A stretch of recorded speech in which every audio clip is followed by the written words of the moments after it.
तातप्यमानान् भुविपरन्नाथमप्रेक्षमाणान्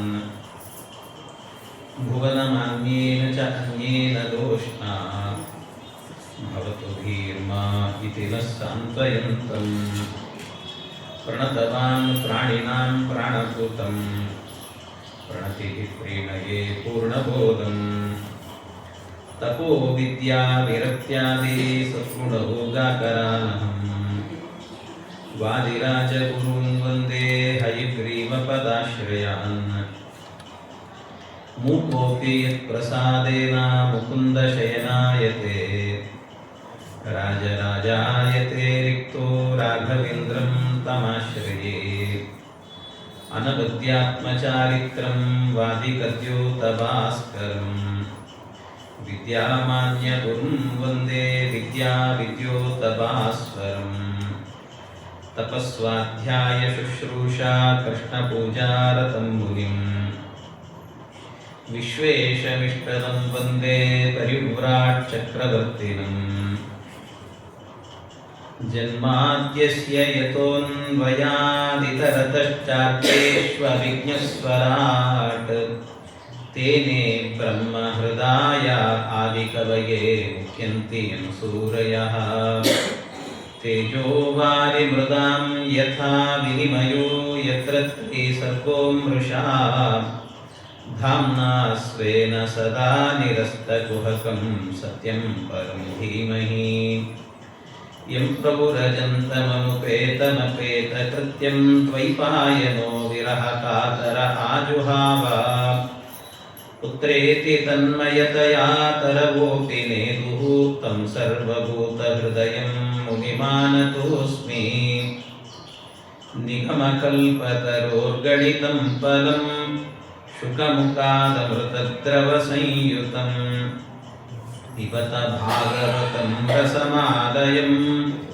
मुहुरहो रसिका भुवि भावुकाः ಹರಿಕಥಾಮೃತಸಾರ ಗುರುಗಳ ಕರುಣದಿಂದಾಪನಿತು ಬೇಡುವೆ ಪರಮ ಭಗವದ್ಭಕ್ತರಿದನಾದರದಿ ಕೇಳುವುದು. ಶ್ರೀ ಗುರುಭ್ಯೋ ನಮಃ. ಹರಿ ಓಂ ಹರಿ ಓಂ ಹರಿ ಓಂ. ಕೃಷ್ಣ ಪರಮಾತ್ಮ ಭಗವಂತ ರುಕ್ಮಿಣೀ ದೇವಿಯ ಕಲ್ಯಾಣ ಆದಮೇಲೆ ಮುಂದೆ ಶ್ರೀಮದ್ ಭಾಗವತದಲ್ಲಿ ಬಂದ ಪ್ರಸಂಗ ಸ್ಯಮಂತಕೋಪಾಖ್ಯಾನ ಅಂತ ಬಂದಿದೆ. ಈ ಸ್ಯಮಂತಕೋಪಾಖ್ಯಾನವನ್ನು ಪ್ರತಿ ಬಾರಿಯೂ ಕೂಡ ಕೇಳೇ ಇರ್ತೀರಿ. ಆದರೂ ಈ ಸ್ಯಮಂತಕ ಮಣಿ ಅದೊಂದು ವಿಶಿಷ್ಟವಾದಂಥ ಮಣಿ ಅಂತ. ಸೂರ್ಯದೇವ ಸತ್ರಾಜಿತನಿಗೆ ಕೊಟ್ಟಂಥ ಒಂದು ದಿವ್ಯವಾದಂಥ ಮಣಿ ಅದು. ಈ ಮಣಿ ಎಲ್ಲಿರ್ತದೋ ಅದು ಇದ್ದ ಜಾಗದಲ್ಲೇನೆ ಭಾರಸ್ಯ 20 ಸ್ಥೂಲ ಅಂತ ಹೇಳ್ತಾರೆ. 21 ತೊಲೆ ಅಂದರೆ 21 ಭಾರ ಬಂಗಾರವನ್ನು ಕೊಡ್ತಿತ್ತು ಅಂತ. ಒಂದು ಭಾರ ಅಂದರೆ ಭಾರಸ್ಯ 20 ಸ್ಥೂಲ, 20 ತೊಲೆಗೆ ಒಂದು ಭಾರ ಅಂತ ಕರೀತಾರೆ. ಅಂಥದ್ದು 20 ಕೊಡ್ತಿತ್ತಂತ. ಅಷ್ಟು ಬಂಗಾರವನ್ನು, ಅದು ಹೇಗೆ ಅದು ಮೊಟ್ಟೆ ಇಡ್ತಿತ್ತು ಏನು ಮಾಡ್ತಿತ್ತು ಅಂತೂ ಅದೊಂದು ಬಂಗಾರವನ್ನು ಕೊಡ್ತಿತ್ತಂತೆ. ಅಷ್ಟು ದಿನೇ ದಿನೇ ಸ್ವರ್ಣ ಭಾರ 8 ಕೊಡ್ತಾ ಇತ್ತು ಅಂತ. ಅಷ್ಟು ಸಸೃಜತಿ ಪ್ರಭೋ 8 ಭಾರ ಕೊಡ್ತಿತ್ತಂತೆ. ಅಂಥ ಒಂದು ಮಣಿ ಇತ್ತು ಅವನ ಹತ್ರ. ಆ ಮಣಿ ಅವನ ಹತ್ರ ಇರುವಾಗ ಕೃಷ್ಣ ಏನು ಮಾಡಿದ್ನಂತೆ, ಒಂದು ಸರ್ತಿ ಅವನ ಬಳಿಗೆ ಬಂದು, ಸತ್ರಾಜಿತನ ಬಳಿಗೆ ಬಂದು, ನೋಡು ಇಂಥದ್ದು 8 ಭಾರ ಕೊಡುವಂತಹದ್ದು ಅಂದರೆ ಬಂಗಾರವನ್ನ, ಅಂಥದ್ದೆಲ್ಲ ದಿನೇ ದಿನೇ ಹುಡ್ತದೆ ಬಂಗಾರ. ಏನು ಮಾಡ್ತೀವಿ, ಇಟ್ಕೊಂಡು ಏನು ಮಾಡ್ಲಿಕ್ಕೆ ಆಗ್ತದೆ? ಹಂಗೆ ಬಂಗಾರ ತಿನ್ಲಿಕ್ಕಾಗ್ತದೆ ಏನಾದರೂ ಕೂಡ. ಆದ್ರಿಂದ ಮತ್ತದು ಅಂಥದ್ದೆಲ್ಲ ಸರ್ಕಾರದ ಅಧೀನದಲ್ಲಿದ್ದರೆ ಚೆನ್ನಾಗಿರ್ತದೆ, ಮನೆಯಲ್ಲಿ ಇರೋಕ್ಕಿಂತಲೂ ಕೂಡ. ಅದಕ್ಕೆ ಅದನ್ನು ಕೊಡು ಅಂತ ಕೃಷ್ಣ ಕೇಳಿದಂತೆ. ಇವನು ಹೇಳಿದ, ಸಾಧ್ಯವೇ ಇಲ್ಲ ಅಂತಂದು. ಸಾಧ್ಯವೇ ಇಲ್ಲ.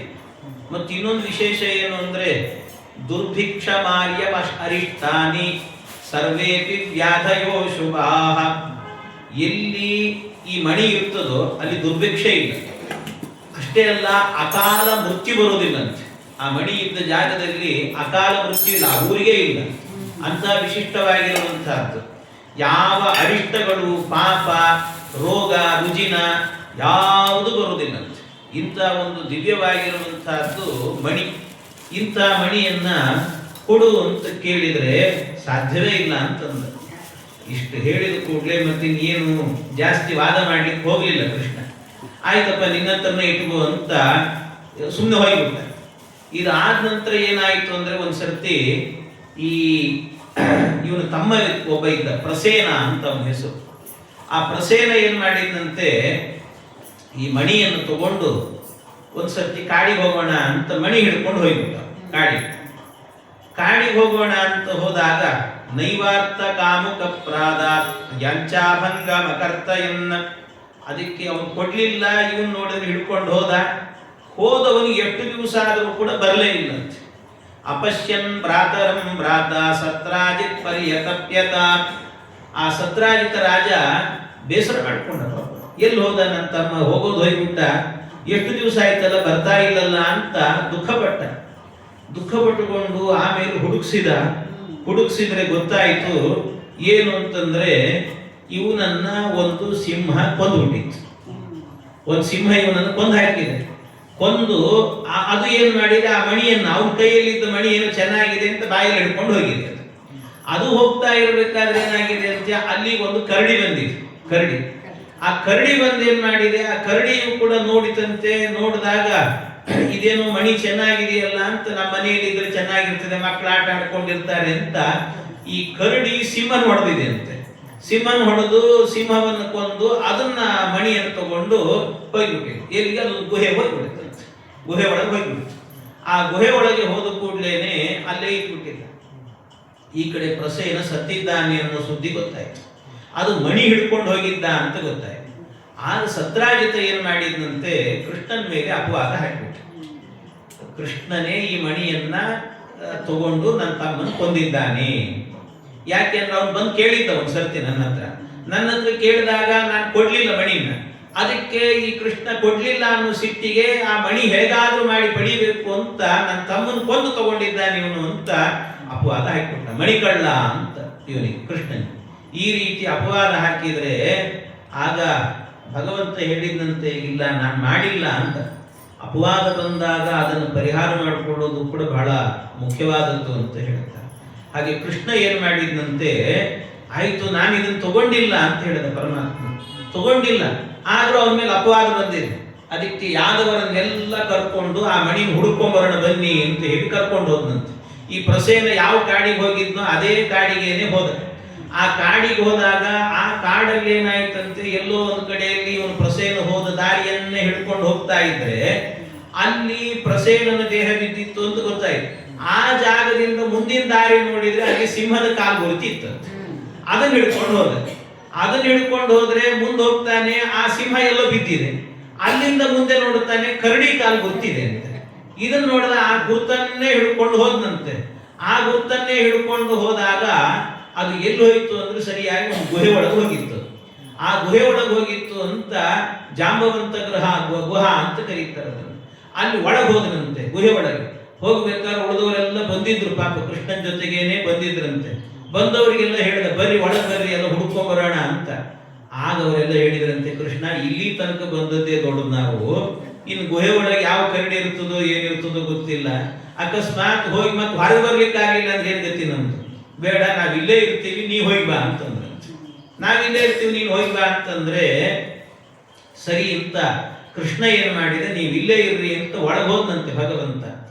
ಆಸೀತ್ತದಷ್ಟವಿಂಶಾಹಂ ಇತರೇತರ ಮುಷ್ಟಿವಿಹಿ. ಒಳಗೆ ಹೋಗ್ತಾನೆ. ಒಳಗೆ ಹೋದಾಗ ಆ ಮಣಿ ಎನ್ನುವಂತಹದ್ದು ಒಂದು ತೊಟ್ಲ ಮೇಲೆ ನೇತಾಡ್ತಿತ್ತಂತದ್ದು. ಅದನ್ನು ನೋಡಿದ ಕೃಷ್ಣ ತಗೊಳ್ಳಿಕ್ಕೆ ಹೋದ. ಇದ್ದಕ್ಕಿದ್ದಾಗೆ ಒಂದು ಕರಡಿ ಬಂತು. ಆ ಕರಡಿ ಯಾರು ಅಂತಂದ್ರೆ ಬೇರೆ ಯಾರು ಅಲ್ಲ, ರಾಮಾವತಾರದಲ್ಲಿದ್ದಂತ ಏನು ಜಾಂಬವಂತ ಇದ್ದಾನೆ ಅವನೇ. ಆ ಜಾಂಬವಂತ ಬಂದಾಗ ಈ ಮಣಿನ ಕೈ ಹಾಕ್ತಿಯಲ್ಲ ಅಂತ ಗಲಾಟೆಗೆ ಬಂದ್ಬಿಟ್ಟ, ಜಗಳಕ್ಕೆ ಬಂದು ಕೂಡಲೇನೆ ಯುದ್ಧ ಆಯ್ತಂತೆ. ಆ ಯುದ್ಧ ಎನ್ನುವಂತಹದ್ದು ಎಷ್ಟಾಯಿತು ಅಂತಂದ್ರೆ ಬಾಹುಭ್ಯಾಂ ಏವ ಗೋವಿಂದೋ ಅಂತ, ಬಾಹುವಿನಿಂದಲೇ ಒಂದು ಬಾಹು ಯುದ್ಧ ಎನ್ನುವಂತಹದ್ದೇ ನಡೀತಾ ಇದ್ದಂತೆ. ಎಷ್ಟು ಯುದ್ಧ ನಡೀತು ಅಂತಂದ್ರೆ 28 ದಿವಸ ಆಸೀತ್ತದಷ್ಟವಿಂಶಾಹಂ ಇತರೇತರ ಮುಷ್ಟಿವಿಹಿ ಅಂತ ಆ ರೀತಿ ಹೊಡೆದಾಡಿದ್ರಂತೆ. ಮುದುಕ ಅವನು ಒಂದೇ ಇಟ್ಟು ಕೊಡ್ಬೋದಿತ್ತು ಕೃಷ್ಣ, ಆದ್ರೂ ಸುಮ್ಮನೆ ಅವನಿಗೊಂದು ಬಲ ಇದೆ ಅಂತ ಗೊತ್ತಾಗ್ಲಿ ಎಲ್ರಿಗೂ ಅಂತ ಹೇಳಿ ಪರಮಾತ್ಮ ಹಾಗೆ ಮಾಡಿದ ಅಷ್ಟೇ. ಹಾಗೆ ಕೃಷ್ಣ ಪರಮಾತ್ಮ ಇಷ್ಟು ಹೊಡಿತಾ ಇದ್ದಾಗ ಆಗ ಅವನಿಗೆ ಯೋಚನೆ ಆಯಿತು, ನನ್ನನ್ನು ಹೊಡೆಯೋದಕ್ಕೆ ಸಾಮರ್ಥ್ಯ ಇರೋದೇನೆ ಇಬ್ಬರಿಗೆ, ಒಂದು ಹನುಮಂತನಿಗೆ ಇನ್ನೊಂದು ರಾಮನಿಗೆ ಅಷ್ಟೇ. ರಾಮವಂತೂ ರಾಮನ ಭಕ್ತ ನಾನು, ಮತ್ತೆ ಹನುಮಂತ ನನ್ನ ಹೊಡಿತಾನೆ ಅಂದ್ರೆ ಹನುಮಂತನು ಹೊಡಿಲಿಕ್ಕೆ ಸಾಧ್ಯ ಇಲ್ಲ. ಯಾಕೆಂದ್ರೆ ಹನುಮಂತನಿಗೆ ಬಹಳ ಪ್ರೀತಿ ಪಾತ್ರ ನಾನು. ಎಷ್ಟರ ಮಟ್ಟಿಗೆ ಹನುಮಂತನ ಬಗ್ಗೆ ವಿಶ್ವಾಸ ಇವನಿಗೆ ಅಂತಂದ್ರೆ, ಹನುಮಂತ ಅಂದ್ರೆ ಅವನಿದ್ದಾನೆ ಅಂದ್ರೆ ನಾವು ಬದುಕಿದ್ವಿ ಅಂತಿದ್ನಂತೆ. ಹನುಮಂತ ಇದ್ದಾನೆ ಅಂದ್ರೆ ಬದುಕಿದ್ವಿ ನಾವು ಅಂತ. ಏನಾಯ್ತು, ಈ ರಾಮಾಯಣದಲ್ಲಿ ಯುದ್ಧ ನಡೀತಲ್ಲ, ಯುದ್ಧ ನಡೆದಾಗ ಏನಾಯ್ತಂತೆ, ಇವನು ಇಂದ್ರಜಿತ್ತು ಬಂದು ಒಂದು ಸರ್ಪಾಸ್ತ್ರ ಬಿಟ್ಬಿಡ್ತಾನೆ. ಆ ಸರ್ಪಾಸ್ತ್ರಕ್ಕೆ ಎಲ್ಲರೂ ಮೂರ್ಛೆ ಬಂದಿದ್ಬಿಡ್ತಾರೆ, ಎಲ್ಲರೂ ಮೂರ್ಛೆ ಬಂದು. ಆಗ ಯಾರು ಹೇಳಿದ್ರಂತೆ, ಇಲ್ಲ ಹನುಮಂತ ಗಂಧಮಾದನ ಅದನ್ನೇ ತಂದಿದ್ದು, ಗಂಧಮಾದನೆಲ್ಲ ತಂದು ಮಾಡ್ತಾನೆ ಹನುಮಂತ. ಆಗೇನಾಯ್ತಂತೆ, ಎಲ್ಲ ಮೂರ್ಛೆ ಬಂದು ಕೆಳಗೆ ಬಿದ್ದಾಗ ಆಗ ಅಲ್ಲಲ್ಲಿ ಕೆಲವು ಕಪಿಗಳು ಓಡಾಡ್ತಿದ್ರಂತೆ. ಓಡಾಡಬೇಕಾದ್ರೆ ಈ ಜಾಂಬವಂತ ಏನಿದ್ದ, ಜಾಂಬವಂತನಿಗೆ ಅರೆಬರೆ ಎಚ್ಚರ, ಅವನಿಗೆ ಅರೆಬರೆ ಎಚ್ಚರ. ಯಾರೋ ಬಂದು ಮಾತಾಡಿಸಿದ್ರಂತೆ, ಅವ್ರು ಹೇಗಿದ್ದಿ ಜಾಂಬವಂತ ಅಂತ ಕೇಳಿದ್ರಷ್ಟೇ. ಕೇಳಿದ ಕೂಡಲೇ ನಾನು ಹೇಗಿದ್ದೀನಿ ಅಂತಿರ್ಲಿ, ಹನುಮಂತ ಹೇಗಿದ್ದಾನೆ ಹೇಳ್ರಿ ಅಂತ ಕೇಳಿದ್ರಂತೆ. ಅವನಿಗೇನ್ ಚೆನ್ನಾಗಿದ್ದಾನೆ, ಅವನಿಗೇನ್ ತೊಂದರೆ ಆಗಿಲ್ಲ, ಹಂಗಾರೆ ನಾವು ಬದುಕಿದ್ವಿ ಬಿಡು ಅಂತಂದಂತೆ. ನಾವು ಬದುಕಿದ್ವಿ ಅಂತಂದ. ಅಂದ್ರೆ ಅಷ್ಟು ವಿಶ್ವಾಸ ಹನುಮಂತನ ಬಗ್ಗೆ ಅವನಿಗೆ, ಅಂಥ ವಿಶ್ವಾಸ. ಆದ್ರಿಂದ ಹನುಮಂತ ನನ್ನನ್ನು ಹೊಡೆಯೋದಿಲ್ಲ, ನನ್ನ ಪ್ರಾಣ ಸ್ನೇಹಿತ. ಅದರಿಂದ ಇನ್ನು ಹೊಡೆಯೋ ತಾಕತ್ತಿರೋದಂದ್ರೆ ರಾಮನಿಗೆ ಮಾತ್ರ. ಬಹುಶಃ ಇವನೇನಾದ್ರೂ ಕೂಡ ರಾಮನೇ ಆಗಿದ್ದಾನೋ ಏನೋ ಅಂತ ಒಂದ್ಸರ್ತಿ ಗಾಬರಿ ಆಯ್ತಂತೆ. ರಾಮನೇ ಇರಬೇಕು ಇವನು ಅಂತ ಗಾಬರಿ ಆಯ್ತು. ಗಾಬರಿಯಾಗಿ ಒಂದು ಸರ್ತಿ ನೀನೇನ್ ರಾಮನ ಅಂತ ಒಂದ್ಸರ್ತಿ ಕೇಳಿದ್ನಂತೆ. ಅವನು ಕೇಳಲಿಕ್ಕೆ ಪುರುಸೊತ್ತಿಲ್ಲ. ಆ ಕೂಡಲೇ ಏನ್ ಮಾಡಿದ್ನಂತೆ ಭಗವಂತ, ಅವನು ತನ್ನ ರಾಮನ ರೂಪವನ್ನು ತೋರಿಸಿದ. ದೇವರು ಒಂದ್ಸರ್ತಿ ಕ್ಷಣ ಮಾತ್ರದಲ್ಲೇನೆ ರಾಮನ ರೂಪವನ್ನು ತೋರಿಸಿದ ಪರಮಾತ್ಮ. ಹಾಗಾಗಿ ಇದನ್ನು ತೋರಿಸಿದ ಕೂಡಲೇನೆ ಭಗವಂತ ರಾಮನ ರೂಪ ಕಾಣಿಸ್ತು. ಆ ರಾಮನ ರೂಪ ಕಂಡ ಕೂಡಲೇನೆ ಏನಾಯ್ತಂತೆ, ಅವನಿಗೊಂದ್ಸರ್ತಿ ಪಾದಕ್ಕೆ ನಮಸ್ಕಾರ ಮಾಡಬೇಕು ಅಂತ ಅನಿಸಿ ಭಗವಂತನ ಪಾದಕ್ಕೆ ಬಿದ್ದಂತೆ. ದೇವರ ಪಾದಕ್ಕೆ ಬಿದ್ದು ನಮಸ್ಕಾರವನ್ನು ಮಾಡ್ತಾ ಇದ್ದಾನೆ. ಆ ನಮಸ್ಕಾರವನ್ನು ಮಾಡಿ ಭಗವಂತನನ್ನು ಕೇಳಿಕೊಂಡ, ಸ್ವಾಮಿ ನನ್ನಿಂದ ಅಪರಾಧ ಆಯಿತು ಅಂತ. ನಿಜವಾಗ್ಲೂ ಏನು ಅಂದ್ರೆ, ಈ ಜಾಂಬವಂತ ರಾಮಾವತಾರದ ಕಾಲದಲ್ಲೇನೆ ಮೋಕ್ಷಕ್ಕೆ ಹೋಗ್ಬಿಡಬೇಕು ಇವನು. ಆಗ್ಲೇ ಹೇಳಿದ್ದ, ಮೋಕ್ಷ ಪದೇಚ್ಛವ ಸಮಾಯಾತ ಸಮಾಯಾತ ಅಂತ ಕರೆದಿದ್ದ ರಾಮ. ಆದ್ರೂ ಇವನು ಹೋಗಿರ್ಲಿಲ್ಲ ಅಂತ. ಇವನು ಹೋಗಿಲ್ಲ. ಯಾಕೆ ಹೋಗಿಲ್ಲ ಅಂತಂದ್ರೆ, ಇವನು ಸೀತಾದೇವಿಗೋಸ್ಕರವಾಗಿ ಒಂದು ಲಂಕಾಪಟ್ಟಣದ ಜೊತೆಗೆ ಯುದ್ಧ ಮಾಡಿ, ಹೋರಾಟ ಮಾಡಿ, ಎಲ್ಲ ಮಾಡಿ ಸೀತೆಯನ್ನು ಕರ್ಕೊಂಡು ಬಂದು ಎಷ್ಟೆಲ್ಲ ಮಾಡಿದ. ಅಂದ್ರೆ ಇವನಿಗೆ ಅನಿಸ್ತಂತ ಒಂದ್ಸರ್ತಿ ಜಾಂಬವಂತನಿಗೆಲ್ಲ, ರಾಮ ಹೆಂಡತಿ ಎಷ್ಟು ಪ್ರೀತಿಸ್ತಾನಲ್ಲ, ಹೆಂಡತಿಗೋಸ್ಕರ ಎಷ್ಟೆಲ್ಲ ಮಾಡಿದ್ನಲ್ಲ ಅಂತ ಅನ್ನಿಸಿ ಈ ಜಾಂಬವಂತ ಯೋಚನೆ ಮಾಡಿದ್ನಂತೆ, ಏನಾದ್ರೂ ಮಾಡಿ ನಾನು ಒಂದು ಕನ್ಯೆಯನ್ನು ಪಡೆದು ಇವನಿಗೊಂದು ಕನ್ಯಾದಾನ ಮಾಡಬೇಕಲ್ಲ, ಹೆಂಡತಿ ಚೆನ್ನಾಗಿ ನೋಡ್ಕೊಳ್ತಾನೆ ಅಂತ ಅನ್ನಿಸ್ತಂತ ಅವನಿಗೆ. ಅದಕ್ಕೇನು ಮಾಡಿದ, ಕನ್ಯಾದಾನ ಮಾಡಬೇಕು ಅಂತ ಕನ್ಯೆಯನ್ನು ಪಡೆದ. ಆ ಕನ್ಯೆಯನ್ನು ಪಡೆದ್ರೆ ಅವನು ಹೇಳಿದ, ಈಗ ನಾನು ಏಕಪತ್ನಿ ವ್ರತಸ್ಥ ಅಂದ. ಇಲ್ಲ, ನೀನು ಇನ್ನೊಂದು ಅವತಾರದಲ್ಲಿ ಬರೋ ತನಕ ಆದ್ರೂ ಕಾಯ್ತೀನಿ ನಾನು ಅಂತ ಹೇಳಿದ್ದಂತೆ.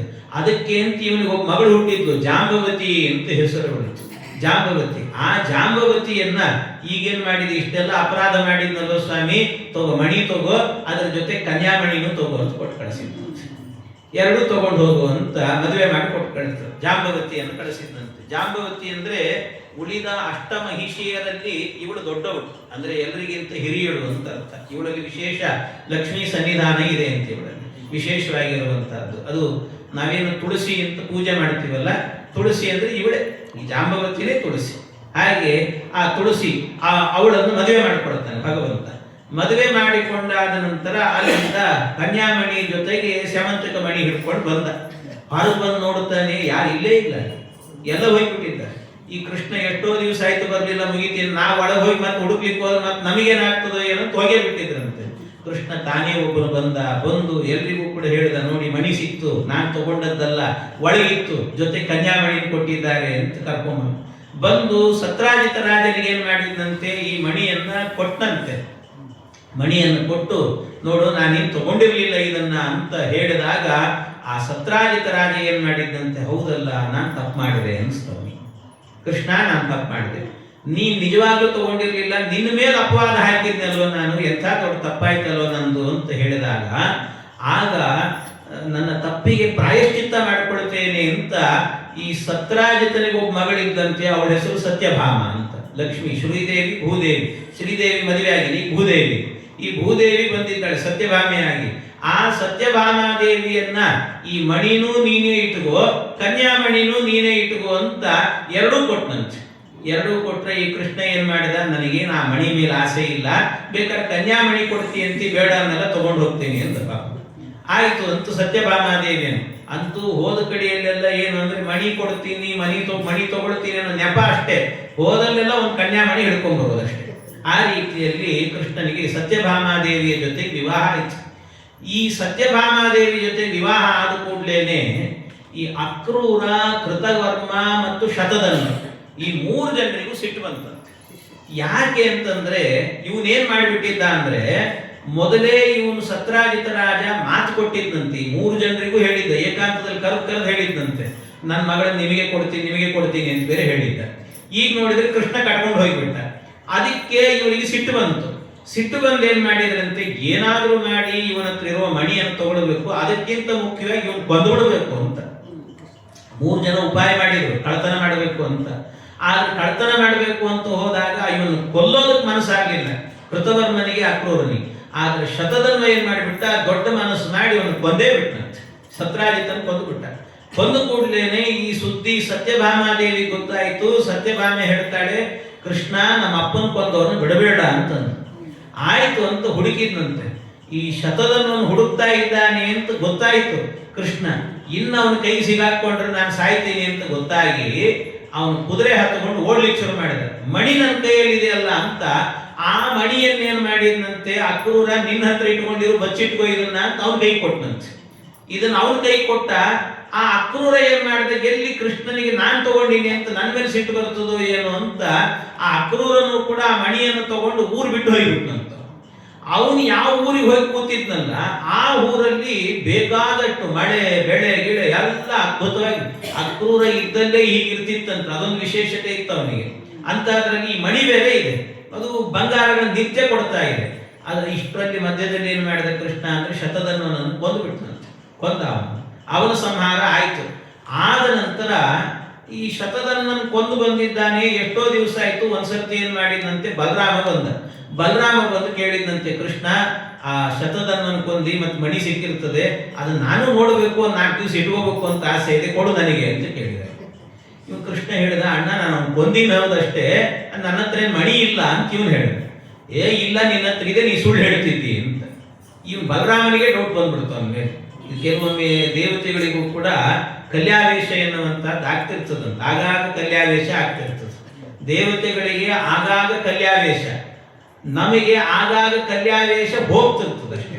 ಅವ್ರಿಗೆ ಆಗ್ತಿರ್ತದೆ, ಹೋಗ್ತಿರ್ತದೆ ನಮಗೆ. ಹಾಗೆ ಆ ರೀತಿಯಲ್ಲಿ ಅವನಿಗೆ ಕಲ್ಯಾವೇಶ ಆಯಿತು. ಅದಕ್ಕೆ ಕೃಷ್ಣನ ಮೇಲೆ ಸಿಟ್ಟು ಮಾಡಿಕೊಂಡು ಹೊರಟೇ ಬಿಟ್ಟೆ, ನಾನು ತೀರ್ಥಯಾತ್ರೆ ಮಾಡ್ತೀನಿ ಹಂಗೆ ಅಂತ ಹೋದಾಗ ಆಗ ಕೃಷ್ಣನ್ ಬಿಟ್ಟು ಹೋದ್ನಲ್ಲ, ಆಗ ಅವನಿಗೆ ಸ್ನೇಹ ಸಿಕ್ಕದ್ದು ಯಾರ್ದು ಅಂದ್ರೆ ದುರ್ಯೋಧನಿಗೆ ಗದಾವಿದ್ಯೆಯನ್ನು ಹೇಳ್ಕೊಡ್ತಾನೆ ನಾವು. ಹೀಗೆ ಅಂದ್ರೆ ಯಾವಾಗ ಕೃಷ್ಣನ್ ಬಿಡ್ತೀವೋ ಆವಾಗ ದುಷ್ಟರು ಸಂಘನೆ ಆಗ್ತದೆ ಅಂತ ಅರ್ಥ. ಹಾಗಾಯ್ತು ಅವನಿಗೆ ಬಲರಾಮ. ಆಮೇಲೆ ಇನ್ನು ಯಾತ್ರೆ ಮುಗಿಸ್ಕೊಂಡು ಮಾಡ್ಕೊಂಡು ಬಂದ, ಆದ್ರೂ ಮಾತಾಡ್ತಾ ಇರ್ಲಿಲ್ಲ. ಆದ್ರೆ ಎಷ್ಟು ದಿವಸ ಹಿಂಗಿರಬಾರ್ದು ಅಣ್ಣ ತಮ್ಮಂದ್ರು ಅಂತ ಹೇಳಿ ಕೃಷ್ಣನೇ ಏನ್ ಮಾಡಿದಂತೆ, ಮಣಿ ಸಿಕ್ಕಿದೆ, ಅದರಿಂದ ಎಲ್ಲರೂ ಒಂದು ಸಭೆ ಸೇರ್ಬೇಕು ಅಂತ ಅಂದ್ಬಿಟ್ಟ ಕೃಷ್ಣ. ಸಭೆ ಸೇರ್ಬೇಕು ಅಂತ ಹೇಳಿ ಎಲ್ಲರನ್ನು ಸಭೆ ಸೇರಿಸ್ಬಿಟ್ಟ. ಸಭೆ ಸೇರಿಸಿದಾಗ ಈ ಅಕ್ರೂರ ಎಲ್ಲಿದ್ದ, ಅಲ್ಲಿಂದ ಅಕ್ರೂರನಿಗೂ ಸಂದೇಶ ಕೊಟ್ಟ, ನೀನು ಬರಬೇಕು ಅಂತ. ಇವನಿಗೆ ಮಣಿ ಸಿಕ್ಕಿದೆ ಅಂತ ಬೇರೆ ಹೇಳಿದ್ದಾನೆ. ಅಕ್ರೂರ ನೀನ್ ಬರಬೇಕು ಅಂತ ಹೇಳಿದೆ, ಪುಕು ಶುರುವಾಗಿಬಿಡುತ್ತೆ ಅಲ್ಲೇನೆ ಅಕ್ರೂರನಿಗೆ. ಯಾಕೆ ನನ್ನ ಹತ್ರ ಇದೆ ಮಣಿ ಅಂತ ಈ ಕೃಷ್ಣನಿಗೆ ಗೊತ್ತಾಗಿಬಿಟ್ಟಿದೆ, ನಾನೇ ಕಳ್ಳ ಅಂತ ಗೊತ್ತಾಗಿದೆ, ಏನ್ ಮಾಡ್ತಾನೋ ಕೃಷ್ಣ ಅಂತ ಅನ್ಕೊಂಡ. ಬಂದ್ರು ಎಲ್ಲರೂ ಕೂಡ. ಬಂದಾಗ ಸಭೆ ಸೇರಿದೆ. ಸಭೆಯಲ್ಲಿ ಕೊನೆ ಕೂತಿದ್ನಂತ ಅಕ್ರೂರ.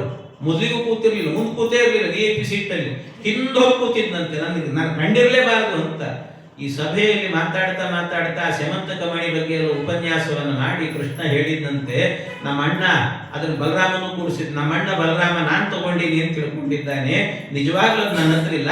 ಅದು ಎಲ್ಲಿದೆ ಅಂದ್ರೆ ಅದೇನೋ ಅಕಸ್ಮಾತ್ ಹೋಗ್ಬೇಕಾದ್ರೆ ಅಕ್ರೂರನ ಕೈಯಲ್ಲಿ ಇತ್ತದು, ಹಾಗೆ ಉಳಿದಿದೆ ಅವನ ಹತ್ರ ಅಂತ ಅಂದ್ಬಿಟ್ಟ.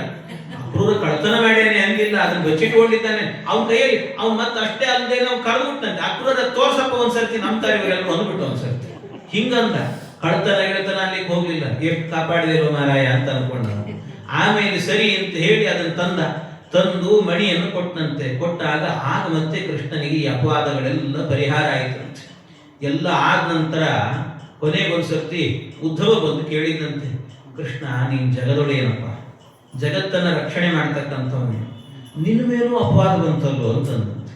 ನಿನ್ನ ಮೇಲೆ ಅಪವಾದ ಬಂತಲ್ಲ, ಯಾಕೆ ಅಂದ್ರೆ ಅದಕ್ಕೆ ಅವನು ಹೇಳಿದಂತೆ, ಏನಿಲ್ಲ, ಒಂದ್ ದಿವಸ ಈ ಗಣಪತಿ ಚತುರ್ಥಿ ದಿವಸ ಚಂದ್ರನ್ ನೋಡಿಬಿಟ್ಟಿದ್ದೆ, ಅದಕ್ಕೆ ಈ ಅಪವಾದ ಬಂತು ಅಂತ. ಅದಕ್ಕೆ ಅಪವಾದ ಬಂತು. ಹೌದಾಗ ಕೃಷ್ಣ ಅದಕ್ಕೆ ಅವತ್ತೇ ಹೇಳಿದಂತೆ ಭಗವಂತ, ಇನ್ನು ಮೇಲಿಂದ ಯಾರಿಗಾದ್ರೂ ಅಪವಾದ ಬಂದ್ರೆ ಅಥವಾ ಅಪವಾದ ಬರುತ್ತೆ ಅಂತ ಆದ್ರೆ ಚಂದ್ರನ ಗೊತ್ತಿಲ್ಲದೆ ನೋಡಿದ್ರೆ ಅದಕ್ಕೆ ಒಂದ್ಸರ್ತಿ ಈ ಸೆಮಂತಕೋಪಾಖ್ಯಾನವನ್ನು ಶ್ರವಣ ಮಾಡಿಬಿಟ್ರು. ಇದನ್ನು ಶ್ರವಣ ಮಾಡಿದ್ರೆ ಅವರ ಜೀವನದಲ್ಲಿ ಇಂಥ ಅಪವಾದಗಳು ಬರುವುದಿಲ್ಲ ಅಂತ ಹೇಳಿ, ಆ ಅಪವಾದ ಬರುವುದಿಲ್ಲ ಅಂತ. ಆದ್ದರಿಂದ ಇದನ್ನು ಕೇಳಬೇಕು ಅಂತ ಇದನ್ನು ಶಾಸ್ತ್ರದಲ್ಲಿ ಹೇಳ್ತಾರೆ. ಇದು ಇಷ್ಟು ಆದ ನಂತರ ಇದೆಲ್ಲ ಮುಗೀತು. ಇದಾದ ನಂತರ ಏನ್ ಮಾಡ್ತಾನೆ ಅಂದ್ರೆ ಕೃಷ್ಣ ಪರಮಾತ್ಮ ಮುಂದೆ ಅನೇಕರನ್ನ ವಿವಾಹ ಮಾಡಿಕೊಡ್ತಾನೆ. ಬಲರಾಮನ ಕೋಪ ಎಲ್ಲ ಮಾಡಿದ. ಆಮೇಲೆ ಕಾಳಿಂದಿ ಅಂತೊಬ್ಬ ಕಾಳಿಂದಿ ದೇವಿಯನ್ನು ಮದುವೆ ಮಾಡಿಕೊಡ್ತಾನೆ. ಅದು ಯಾಕೆ ಅಂದ್ರೆ ಈ ಕೃಷ್ಣ ಏನ್ ಮಾಡಿದಂತೆ ಒಂದ್ಸರ್ತಿ ಈ ಅರ್ಜುನನ್ನ ಕರ್ಕೊಂಡು ಒಂದ್ಸರ್ತಿ ಯಮುನಾ ತೀರದಲ್ಲಿ ವಾಕಿಂಗ್ ಅಂತ ಹೋಗ್ತಾ ಇದ್ದಂತೆ. ಸುಮ್ಮನೆ ಹೋಗೋಣ ಬಾ ಅಂತ ಕರ್ಕೊಂಡು ಹೋಗ್ತಿದ್ದಂತೆ. ವಾಕಿಂಗ್ ಅಂತ ಹೋಗ್ತಾ ಇರಬೇಕಾದ್ರೆ ಏನಾಯ್ತು, ಅಲ್ಲಿ ದಾರಿಯಲ್ಲಿ ಹೋಗಬೇಕಾದ್ರೆ ಒಬ್ಬ ಹುಡುಗಿ ತಪಸ್ಸು ಮಾಡ್ತಾ ಕೂತಿದ್ದಂತೆ ಯಮುನಾ ತೀರದಲ್ಲಿ. ಅವಳು ತಪಸ್ಸನ್ನ ಮಾಡ್ತಾ ಕೂತಿದ್ಲು. ಈ ಕೃಷ್ಣ ಏನ್ ಮಾಡಿದ, ಬೇಕು ಅಂತಲೇನೆ ಹೇಳಿದ್ದಂತೆ ಇವನಿಗೆ ಹೇಳಿದ, ಅರ್ಜುನ ನೋಡು ಪಾಪ ಹುಡುಗಿ ಏನೋ ತಪಸ್ಸು ಮಾಡ್ತಿದ್ದಾಳೆ, ಏನ್ ಬೇಕಾಗಿತ್ತು ಏನ್ ಕಥೆನೋ, ಹೋಗಿ ವಿಚಾರಿಸ್ಕೊಂಡು ಬಾ ಹೋಗು ಅಂತ ಹೇಳಿ ಕಳಿಸಿದ್ರು. ಹೋಗಿ ವಿಚಾರಿಸ್ಕೊಂಡು ಬಾ ನೀನು ಅಂತ ಹೇಳಿ ಕಳಿಸಿದ್ರೆ ಆಯ್ತು ಅಂತ ಈ ಅರ್ಜುನ ಹೋಗಿ ಆ ಹುಡುಗಿನ ಕೇಳಿದ್ನಂತೆ, ಏನು ತಪಸ್ಸು ಮಾಡ್ತಾ ಇದೆಯಲ್ಲ, ಏನ್ ಬೇಕಿತ್ತು ನಿನಗೆ ಅಂತ ಕೇಳಿದ್ರು. ಏನ್ ಬೇಕಿತ್ತು ಅಂತ ಕೇಳಿದ್ರೆ ಆ ಹುಡುಗಿ ಹೇಳಿದ್ದಂತೆ, ಏನಿಲ್ಲ, ನನ್ನ ಜೀವನದಲ್ಲಿ ಕೃಷ್ಣನೇ ನನ್ನ ಗಂಡನಾಗಿ ಬರಬೇಕು ಅಂತ ತಪಸ್ಸು ಮಾಡ್ತಿದ್ದೀನಿ ಅಂತ. ಇವನು ಅನ್ಕೊಂಡ ಅರ್ಜುನ, ಎಲ್ಲ ಕೃಷ್ಣ ನಿನ್ ಮದುವೆ ಮಾಡ್ಕೊಳ್ಳಿಕ್ಕೆ ಮಧ್ಯದಲ್ಲಿ ಇಮಿಡಿಯೇಟ್ ಆಗಿ ನನ್ ಕಳಿಸಿ ಅಲ್ಲೋ ಅಂತ, ನನ್ನನ್ನೇ ಕಳಿಸ್ತಿದ್ಯಲ್ಲ ಅಂತ. ಆಮೇಲೆ ವಿಚಾರ ಮಾಡಿದ, ಸರಿ ಹಾಗಾದ್ರೆ ಆ ಕೃಷ್ಣ ಎಲ್ಲೂ ಇಲ್ಲ, ಎದುರಿಗೆ ಇದ್ದಾನೆ ನೋಡು ಅಂತ ಹೇಳಿದ. ಆಗ ಕಾಲಿಂದಿ ಬಂದಾಗ ಆ ಕಾಲಿಂದಿ ದೇವಿಯನ್ನ ಕೃಷ್ಣ ಪರಮಾತ್ಮ ವಿವಾಹ ಮಾಡಿಕೊಡುತ್ತಾನೆ ಭಗವಂತ. ಆ ವಿವಾಹವನ್ನ ಮಾಡಿಕೊಂಡಾಗ ಇದಕ್ಕೊಂದು ಬಹಳ ಚೆನ್ನಾಗಿ ಹೇಳ್ತಾರೆ. ಸತ್ಯಧರ್ಮ ತೀರ್ಥ ಶ್ರೀಪಾದರು ಇಲ್ಲೊಂದು ಶ್ಲೋಕ ಬರ್ತದೆ, ಆ ಶ್ಲೋಕಕ್ಕೆ ಬಹಳ ಚೆನ್ನಾಗಿ ಅರ್ಥ ಹೇಳಿದ್ದಾರೆ. ಅಂದ್ರೆ ವ್ಯಾಖ್ಯಾನ ಎಷ್ಟು ಸುಂದರವಾಗಿರ್ತದೆ ಅನ್ನೋದಕ್ಕೆ ಸತ್ಯಧರ್ಮರ ನಿದರ್ಶನ. ಅವ್ರ ವ್ಯಾಖ್ಯಾನ ಅಂದ್ರೇನೆ ಅದ್ಭುತ ಸತ್ಯಧರ್ಮರದ್ದು ಭಾಗವತಕ್ಕೆ. ಅವ್ರು ಹೇಳ್ತಾರೆ, ಒಂದು ಮಾತಿದೆ, ಏನಿದೆ ಅಂದ್ರೆ, ರೂಪಯೌವನ ಸಂಪನ್ನಾಂ ಮನೋನಯನ ನಂದಿನೀಂ ಅಥೋಪಯೇಮೇ ಕಾಲಿಂದೀಂ ಪುಣ್ಯೇ ನಕ್ಷತ್ರ ಊರ್ಜಿತೆ. ಏನು ಅಂದ್ರೆ ಇಲ್ಲಿ ವಿವಾಹ ಮಾಡಿಕೊಂಡ ಕೃಷ್ಣ ವಿವಾಹ ಮಾಡಿಕೊಂಡ ಅಂತ. ಯಾರನ್ನ ಅಂದ್ರೆ ಅಥ ಉಪಯೇಮೇ ಕಾಲಿಂದಿ ದೇವಿಯನ್ನ ವಿವಾಹ ಮಾಡಿಕೊಂಡ ಅಂತ. ಅವಳು ಹೇಗಿದ್ಲು ಅಂತ ಕೇಳಿದ್ರೆ, ರೂಪಯೌವನ ಸಂಪನ್ನಾಂ, ಒಳ್ಳೆ ರೂಪವತಿ, ತಾರುಣ್ಯ ಇತ್ತು ಅವಳಿಗೆ, ಎಲ್ಲ ಇತ್ತು ಅಂತ. ಆಮೇಲೆ ಅಷ್ಟೇ ಅಲ್ಲ, ಮನೋನಯನ ನಂದಿನಿ, ಮನಸ್ಸಿಗೆ ಮತ್ತು ಕಣ್ಣಿಗೆ ಆನಂದ ಆಗ್ತಿತ್ತಂತೆ ಅವಳನ್ನು ನೋಡಿದ್ರು, ಅಷ್ಟು ಸುಂದರವಾಗಿದ್ಲು ಅಂತ. ಇಷ್ಟೇ ಇರೋದಿಲ್ಲ ಶ್ಲೋಕ ಭಾಗವತದಲ್ಲಿ. ಆದರೆ ಇದಕ್ಕೆ ವ್ಯಾಖ್ಯಾನ ಮಾಡುವ ಸತ್ಯಧರ್ಮ ತೀರ್ಥ ಶ್ರೀಪಾದರು ಅವರು ಇದ್ರ ಮೇಲೆ ಪ್ರಶ್ನೆ ಮಾಡ್ತಾರೆ. ಅಲ್ಲ, ಇವಳನ್ನು ನೋಡಿದ್ರೆ ಕಣ್ಣಿಗೆ ಮನಸ್ಸಿಗೆ ಆನಂದ ಆಗ್ತಿತ್ತು, ಮನೋನಯನ ನಂದಿನಿ, ಮನಸ್ಸಿಗೆ ಕಣ್ಣಿಗೆ ಆನಂದ ಆಗ್ತದೆ ಅಂತ ಹೇಳಿದ್ರಲ್ಲ, ಯಾರ ಮನಸ್ಸಿಗೆ ಯಾರ ಕಣ್ಣಿಗೆ ಆನಂದ ಆಗ್ತಿತ್ತು ಅಂತ ಕೇಳ್ತಾರೆ. ಯಾರ ಮನಸ್ಸಿಗೆ ಯಾರ ಕಣ್ಣಿಗೆ ಯಾರಿಗಿರ್ತದೆ? ಈ ಹುಡುಗಿನ ಕಟ್ಕೊಳ್ಳೋದು ಯಾರು? ಕೃಷ್ಣ. ಆದ್ರಿಂದ ಕೃಷ್ಣನಿಗೆ ಆಗ್ತದೆ ಅಂತ ಹೇಳಿದ್ರೆ ಇದು ಮಹಾಪರಾಧ ಅಂತ. ಯಾಕೆ ಅಂದ್ರೆ ಭಗವಂತ ಸ್ವರವಣ ಪರಮಾತ್ಮ, ಅವರಿಗೆ ಮತ್ತೊಬ್ಬರಿಂದ ಆನಂದ ಅನ್ನುವಂಥದ್ದಿಲ್ಲ. ಆದ್ರಿಂದಾಗಿ ಇಲ್ಲಿ ಕೃಷ್ಣನಿಗೆ ಇವಳಿಂದ ಆನಂದ ಅಂತ ವ್ಯಾಖ್ಯಾನ ಮಾಡುವುದು ಸರಿಯಲ್ಲ ಅಂತ ಹೇಳ್ತಾರೆ. ಮತ್ತೇನ್ ಹೇಳ್ಬೇಕಾದ್ರೆ ಇಲ್ಲ ಕೃಷ್ಣನ್ ಬಿಟ್ಟು ಉಳಿದವರಿಗೆಲ್ಲ ಇವಳು ಕಂಡ್ರೆ ಆನಂದ ಆಗ್ತಿತ್ತು, ಮನಸ್ಸಿಗೆ ಕಣ್ಣಿಗೆ ಆನಂದ ಅಂದ್ರೆ ಇದು ಇನ್ನೂ ಆಭಾಸ ಆಗ್ತದೆ. ಯಾಕೆ ಅಂದ್ರೆ ಆ ಹುಡುಗಿನ ಮದುವೆ ಮಾಡಿಕೊಳ್ಳೋದು ಕೃಷ್ಣ, ಆದ್ರೆ ಅವಳನ್ನು ನೋಡಿ ಇನ್ಯಾರೋ ಆನಂದ ಪಡ್ತಾರೆ ಅಂದ್ರೆ ಅಸಖ್ಯ ಅನಿಸ್ತದೆ, ಅದು ಸರಿಯಾಗುವುದಿಲ್ಲ. ಅದಕ್ಕೇನ್ ಮಾಡಬೇಕು ಅಂತಂದ್ರೆ ಮನೋನಯನ ಅನ್ನೋದಕ್ಕೆ ಅರ್ಥ ಹೇಳ್ತಾರೆ. ಮನ ಅಂತ ಹೇಳಿದ್ರೆ ಚಂದ್ರ ಅಂತ ಅರ್ಥ, ನಯನ ಅಂತ ಹೇಳಿದ್ರೆ ಸೂರ್ಯ ಅಂತ ಅರ್ಥ. ಯಾಕೆ ಅಂದ್ರೆ ಇದು ವೇದದಲ್ಲಿ ಹೇಳಿದೆ ಅಂತ. ಚಂದ್ರಮಾ ಮನಸೋ ಜಾತಃ ಚಕ್ಷೋ ಸೂರ್ಯೋ ಅಜಾಯತ. ಕಣ್ಣಿನಿಂದ ಹುಟ್ಟಿದ್ದು ಸೂರ್ಯ, ಆದ್ರಿಂದ ಕಣ್ಣು ಅಂತ ಹೆಸರಂತ ಅವನಿಗೆ. ಮನಸ್ಸಿನಿಂದ ಹುಟ್ಟಿದ್ದು ಚಂದ್ರ, ಆದ್ರಿಂದ ಅವನಿಗೆ ಮನಸ್ಸು ಅಂತ ಹೆಸರು. ಆದ್ರಿಂದ ಮನೋನಯನ ನಂದಿನಿ ಅಂತ ಹೇಳಿದ್ರೆ ಚಂದ್ರ ಸೂರ್ಯರಿಗೆ ಆನಂದ ಆಯಿತು ಅಂತ ಹೇಳಬೇಕಂತ. ಅಲ್ಲ, ಅದರಲ್ಲಿ ಏನು ಔಚಿತ್ಯ ಇದೆ? ಇವ್ರು ಯಾಕೆ ಕೃಷ್ಣ ಮದುವೆ ಮಾಡಿಕೊಂಡಿದ್ದು ಕಾಲಿಂದಿಯನ್ನು, ಅದಕ್ಕೆ ಇವ್ರಿಗೆ ಯಾಕೆ ಆನಂದ ಆಗಬೇಕು ಅಂದ್ರೆ ಅದಕ್ಕೆ ಹೇಳ್ತಾರೆ. ಅದರ ಮೇಲೆ ಪ್ರಶ್ನೆ ಮಾಡಿ, ಈ ಸೂರ್ಯ ಏನ್ ಮಾಡ್ತಿದ್ದಂತೆ ಚಂದ್ರನಿಗೆ ಆಗಾಗ್ಗೆ ತಮಾಷೆ ಮಾಡ್ತಿದ್ದಂತೆ. ಏನಂತ, ನೋಡೋ ಚಂದ್ರ, ನಿನಗೆ ಬ್ರಾಹ್ಮಣರಿಂದ ಸತ್ಕಾರಗಳಿಲ್ಲ, ನನಗೆ ಮಾತ್ರ ನಾನೇ ಗ್ರೇಟ್. ಯಾಕೆಂದ್ರೆ ಪ್ರತಿನಿತ್ಯವೂ ಕೂಡ ನನಗೆ ಮೂರ್ ಹೊತ್ತು ಮೂರ್ ಸರ್ತಿ ಅರ್ಗೆ ಕೊಡ್ತಾರೆ, ನನಗೆ ಪ್ರತಿನಿತ್ಯ ಕೊಡ್ತಾರೆ. ನಿನಗೆ ವರ್ಷಕ್ಕೆ ಒಂದೇ ಸರ್ತಿ ನೋಡು, ಯಾವತ್ತು ಕೃಷ್ಣಾಷ್ಟಮಿ ಬರ್ತದಲ್ಲ ಆವತ್ತು ಒಂದೇ ದಿವಸ ನಿನಗೆ. ಹಾಗಾಗಿ ಒಂದೇ ದಿವಸ ನಿನಗೆ ಅರ್ಘ್ಯ, ನನಗೆ ಪ್ರತಿನಿತ್ಯ ಅರ್ಘ್ಯ ಅಂತ ಸೂರ್ಯ ಹೇಳ್ತಿದ್ದಂತೆ. ಇದಕ್ಕೆ ಚಂದ್ರನಿಗೆ ಬೇಜಾರಾಗಿತ್ತು. ಆದ್ರೆ ಯಾವತ್ತು ಕಾಲಿಂದಿ ದೇವಿಯನ್ನು ಕೃಷ್ಣ ಮದುವೆ ಮಾಡ್ಕೊಂಡಲ್ಲ ಅವತ್ತು ಖುಷಿ ಆಯ್ತು. ಯಾಕೆ ಅಂದ್ರೆ ಕಾಲಿಂದಿ ಅಂದ್ರೆ ಯಾರು? ಕಾಲಿಂದಿ ಅಂತ ಹೇಳಿದ್ರೆ ಸಾಕ್ಷಾತ್ತು ಸೂರ್ಯನ ಮಗಳು.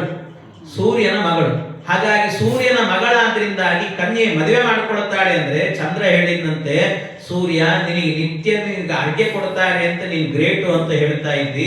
ಇವತ್ತು ಏನ್ ಗ್ರೇಟ್ ಆದ್ರೂ ನಿನ್ನ ಸ್ಥಿತಿ ಎಲ್ಲಿ ಬಂತು ಅಂದ್ರೆ ಚಂದ್ರವಂಶದಲ್ಲಿ ಹುಟ್ಟಿದ ಹುಡುಗ ಕೃಷ್ಣ, ಅವನನ್ನ ನಿನ್ನ ಮಗಳು ಮದುವೆ ಮಾಡ್ಕೊಳ್ತಾಳೆ ಅಂದ್ರೆ ನೀನ್ ಅವನ ಪಾದ ತೊಳೆಯೋ ಪ್ರಸಂಗ ಬಂತು ನೋಡು ನಿನಗೆ ಅಂತ ಚಂದ್ರ ಆನಂದ ಪಟ್ಟಂತೆ. ಅದಕ್ಕೆ ಈ ಸೂರ್ಯ ಹೇಳಿದಂತೆ, ಅಯ್ಯೋ ಏನಾದ್ರೂ ಪರವಾಗಿಲ್ವೋ, ಜಗದೊಡೆಯನಾದ ಭಗವಂತನ ಪಾದವನ್ನು ಹೀಗಾದ್ರೂ ಮುಟ್ಟೋ ಪ್ರಸಂಗ ನನಗೆ ಬಂತಲ್ಲ ಅಂತ ಸೂರ್ಯ ಆನಂದ ಪಟ್ಟನಂತೆ.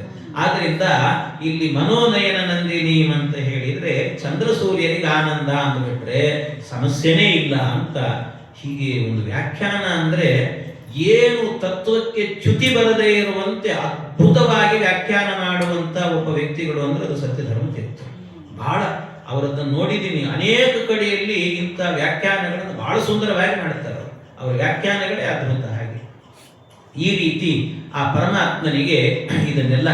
ಆಮೇಲೆ ಮುಂದೆ ಅನೇಕರನ್ನು ವಿವಾಹ ಮಾಡಿಕೊಡುತ್ತಾನೆ ಪರಮಾತ್ಮ. ಮಿತ್ರವಿಂದ ಅಂತ ಒಬ್ಬಳಿದ್ದಾಳೆ, ಅವಳನ್ನು ವಿವಾಹ ಮಾಡಿಕೊಡುತ್ತಾನೆ. ನೀಲಾದೇವಿ ಅಂತ. ಈ ನೀಲಾದೇವಿಯನ್ನೇ ಸ್ವಲ್ಪ ನಾರದೀಯ ಪುರಾಣವನ್ನು ಓದಿಬಿಟ್ರೆ ಈ ನೀಲಾದೇವಿ ಬೇರೆ ಎಲ್ಲ ನಮಗೆ ರಾಧಾ ಅಂತ ಹೇಳ್ತಿರಲ್ಲ. ರಾಧಾ ಅನ್ನೋದ್ರ ಉಲ್ಲೇಖ ಇಲ್ಲವೇ ಇಲ್ಲ ಭಾಗವತದಲ್ಲಿ. ಆ ನೀಲೇನೇ ರಾಧಾ ಅಂತ.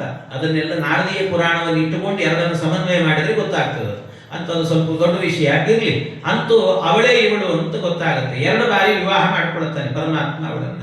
ಆಮೇಲೆ ಭದ್ರಾದೇವಿಯನ್ನು ವಿವಾಹ ಮಾಡಿಕೊಡುತ್ತಾನೆ, ಲಕ್ಷಣಾದೇವಿ. ಹೀಗೆ ಕೃಷ್ಣ ಪರಮಾತ್ಮ ಎಲ್ಲರನ್ನು ವಿವಾಹ ಮಾಡಿಕೊಂಡ. ಒಮ್ಮೆ ಏನ್ ಮಾಡಿದಂತೆ, ಈ ನರಕಾಸುರ ಇದ್ನಲ್ಲ, ನರಕಾಸುರ ಏನು ಮಾಡಿದಂತೆ ಕುಬೇರನ ಬಳಿಯಲ್ಲಿ ಒಂದು ಆನೆ ಇತ್ತು.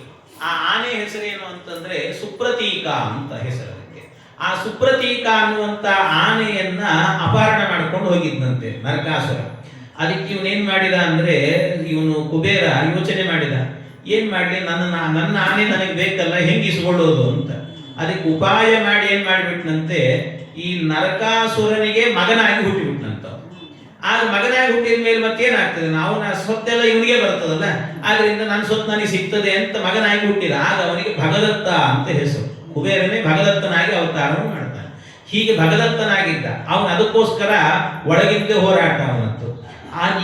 ಈ ಅಯೋಗ್ಯ ಏನಿದ್ದಾನೆ, ಜಗತ್ತಿನಲ್ಲಿರುವಂತಹ ಅನೇಕ ರಾಜಕುಮಾರಿಯರನ್ನ ಕರ್ಕೊಂಡು ಬಂದು ಅವರನ್ನ ಮಾರಣ ಹೋಮ ಮಾಡಬೇಕು ಅಂತೊಂದು, ಆದ್ರೆ ಅದನ್ನು ಮಾಡೋದ್ರಿಂದ ಜಗತ್ತಿಗೆ ಒಡೆಯ ಆಗ್ತೇನೆ ಅಂತ ಯಾರೋ ಹೇಳಿಬಿಟ್ಟಿದ್ರಂತ. ಅದಕ್ಕೆ ಇವ್ರನ್ನೆಲ್ಲ ಸೇರಿಸಿ ಒಂದ್ಸರ್ತಿ ಸುಟ್ಟಾಕಿ ಕೊಡಬೇಕು ಅಂತ ವಿಚಾರ ಮಾಡಿದ್ದ. ಎಲ್ಲರನ್ನೂ ಬಂಧನದಲ್ಲಿ ಇಟ್ಟಿದ್ದಂತೆ. 16,100 ಜನ, ಅಷ್ಟು ಜನ ಹೆಣ್ಣು ಮಕ್ಕಳನ್ನ, ಪಾಪ ಕನ್ಯೆಯರು, ಹುಡುಗಿಯರೆಲ್ಲ, ಅಂತ ಹುಡುಗಿಯರನ್ನೆಲ್ಲ ಕರ್ಕೊಂಡು ಬಂದು ಅವನಲ್ಲಿ ಹಾಕಿಟ್ಟಿದ್ದ.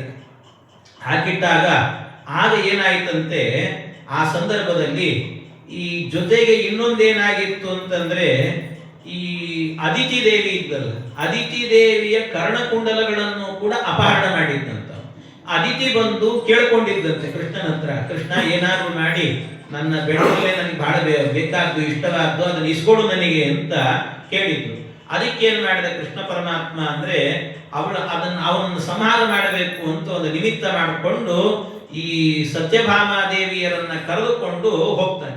ಸತ್ಯಭಾಮಾದೇವಿಯರು ಕೂಡ ಕೃಷ್ಣನ ಜೊತೆಗೆ ಹೋದ್ರಂತೆ. ಆ ಕೃಷ್ಣನ ಜೊತೆಗೆ ಹೋಗಿ ಭಗವಂತನ ಜೊತೆಗೆ ಹೋಗಬೇಕಾದ್ರೆ ಸತ್ಯಭಾಮಾದೇವಿಯು ಯುದ್ಧ ಮಾಡಿದ್ದು, ಅವಳೇ ರಥವನ್ನು ಓಡಿಸಿದ್ದಂತೆ. ಹೀಗೆ ಹೋದಾಗ ಆಗ ಏನಾಗುತ್ತೆ, ದೊಡ್ಡ ಯುದ್ಧ ನಡೆಯುತ್ತೆ. ಆ ನರಕಾಸುರನ ಜೊತೆಗೆ ನಡೆದಂತ ಯುದ್ಧವನ್ನೇ ಒಂದು 3-4 ಅಧ್ಯಾಯದಲ್ಲಿ ಹೇಳುತ್ತಾರೆ. ಅಂತೂ ಅವನ ಜೊತೆಗೆ ಯುದ್ಧ ನಡೆಯುತ್ತೆ.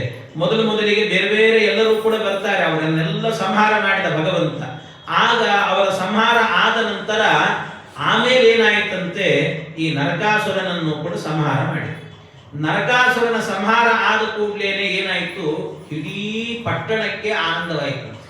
ಎಲ್ಲ ಸೆರೆಮನೆಯಲ್ಲಿದ್ದಂಥ ಎಲ್ಲಾ ಹೆಣ್ಣು ಮಕ್ಕಳನ್ನು ಕೂಡ ಭಗವಂತ ಬಿಡಿಸಿದ. ಎಲ್ಲರನ್ನೂ ಕೂಡ ಬಿಡಿಸಿ ಕನ್ಯಾಪುರೇಶ ಕನ್ಯಕಾಂ ಷೋಡಶಾತುಲ ವಿಕ್ರಮಃ ಶತಾಧಿಕಾನಿ ದದೃಶೆ ಸಹಸ್ರಾಣಿ ಮಹಾಮತೆ.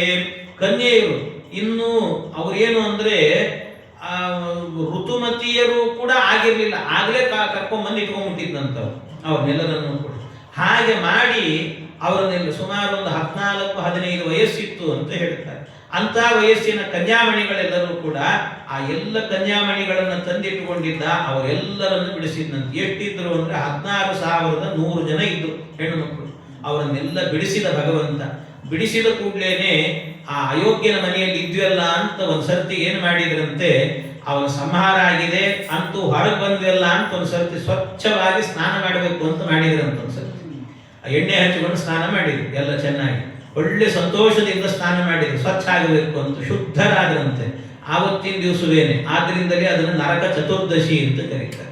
ಅದನ್ನೊಂದು ಅವತ್ತು ಆಚರಣೆ ಮಾಡಿದ್ರು ಅಂತ ಅವತ್ತು ಎಣ್ಣೆ ಹಚ್ಚಿಕೊಳ್ಳೇಬೇಕು ಅಂತ ನಿಯಮ. ಅದನ್ನ ಎಲ್ಲರೂ ಕೂಡ ಅವತ್ತು ಎಣ್ಣೆ ಹಚ್ಚಿಕೊಂಡು ಸ್ನಾನ ಮಾಡಲಿಲ್ಲ ಅಂದ್ರೆ ದಟ್ಟ ದಾರಿದ್ರ್ಯ ಬರುತ್ತದೆ ಅಂತಲೂ ಕೂಡ ಹೇಳ್ತಾರೆ. ಹಾಗಾಗಿ ಎಣ್ಣೆ ಸ್ನಾನ ಅನ್ನುವಂಥದ್ದು ಬಹಳ ವಿಶೇಷ. ಆ ರೀತಿ ಎಣ್ಣೆ ಸ್ನಾನವನ್ನು ಮಾಡಿಸಿದ್ರು. ಇದೆಲ್ಲ ಆಯ್ತು. ಆದ ಕೂಡಲೇ ಏನಾಯ್ತಂತೆ, ಆಗ ಇಷ್ಟು ಮುಗೀತು, ಇವ್ರನ್ನೆಲ್ಲ ಹೋಗ್ರಿ ಮನೆಗೆ ಹೋಗ್ರಿ ಅಂತ ಹೇಳಿದ್ರೆ ಕೃಷ್ಣ ಪರಮಾತ್ಮ ಅವರೆಲ್ಲ ಹೇಳಿದ್ರಂತೆ, ಕೃಷ್ಣ ನಮ್ಮನ್ನ ಮನೆಗೆ ಹೋಗು ಅಂತ ಹೇಳ್ತಾ ಇದ್ದಿ, ನಮ್ಮನ್ನು ಯಾರೂ ಮನೆಯಲ್ಲಿ ಸೇರಿಸಲ್ವ? ಯಾಕೆ ಅಂದ್ರೆ ನಾವು ಇಷ್ಟು ದಿವಸವೂ ಕೂಡ ಇವನ್ ಮನೆಯಲ್ಲಿ ಇದ್ದೀವಿ. ಇವನ್ ಮನೆಯಲ್ಲಿ ಇದ್ದದ್ರಿಂದಾಗಿ ನಮ್ಮನ್ನು ಯಾರೊಬ್ಬ ಸೇರಿಸ್ಬಿಡುತ್ತಾರೆ, ನೀವು ಏನು ಹಾಳಾಗಿದ್ದೀರೋ ಏನೋ, ಬರಬೇಡ್ರಿ ನಮ್ಮ ಮನೆಗೆ ಅಂತ ಹೇಳ್ತಾರೆ. ಕೃಷ್ಣ ನಮಗೆ ನೀನೇ ಗತಿನೋ ಕೃಷ್ಣ, ಏನಾದ್ರೂ ಮಾಡಿ ನಮ್ಮನ್ನು ಉದ್ಧಾರ ಮಾಡು ಅಂತ ಹೇಳಿದ್ರೆ ನಾವು ಮನೆಗೆ ಹೋದ್ರೆ ನಮ್ಮನ್ನು ಬೈತಾರೆ, ನಾವಂತೂ ಹೋಗಲ್ಲ, ನಮ್ಮನ್ನು ಉದ್ಧಾರ ಮಾಡು ಅಂತ.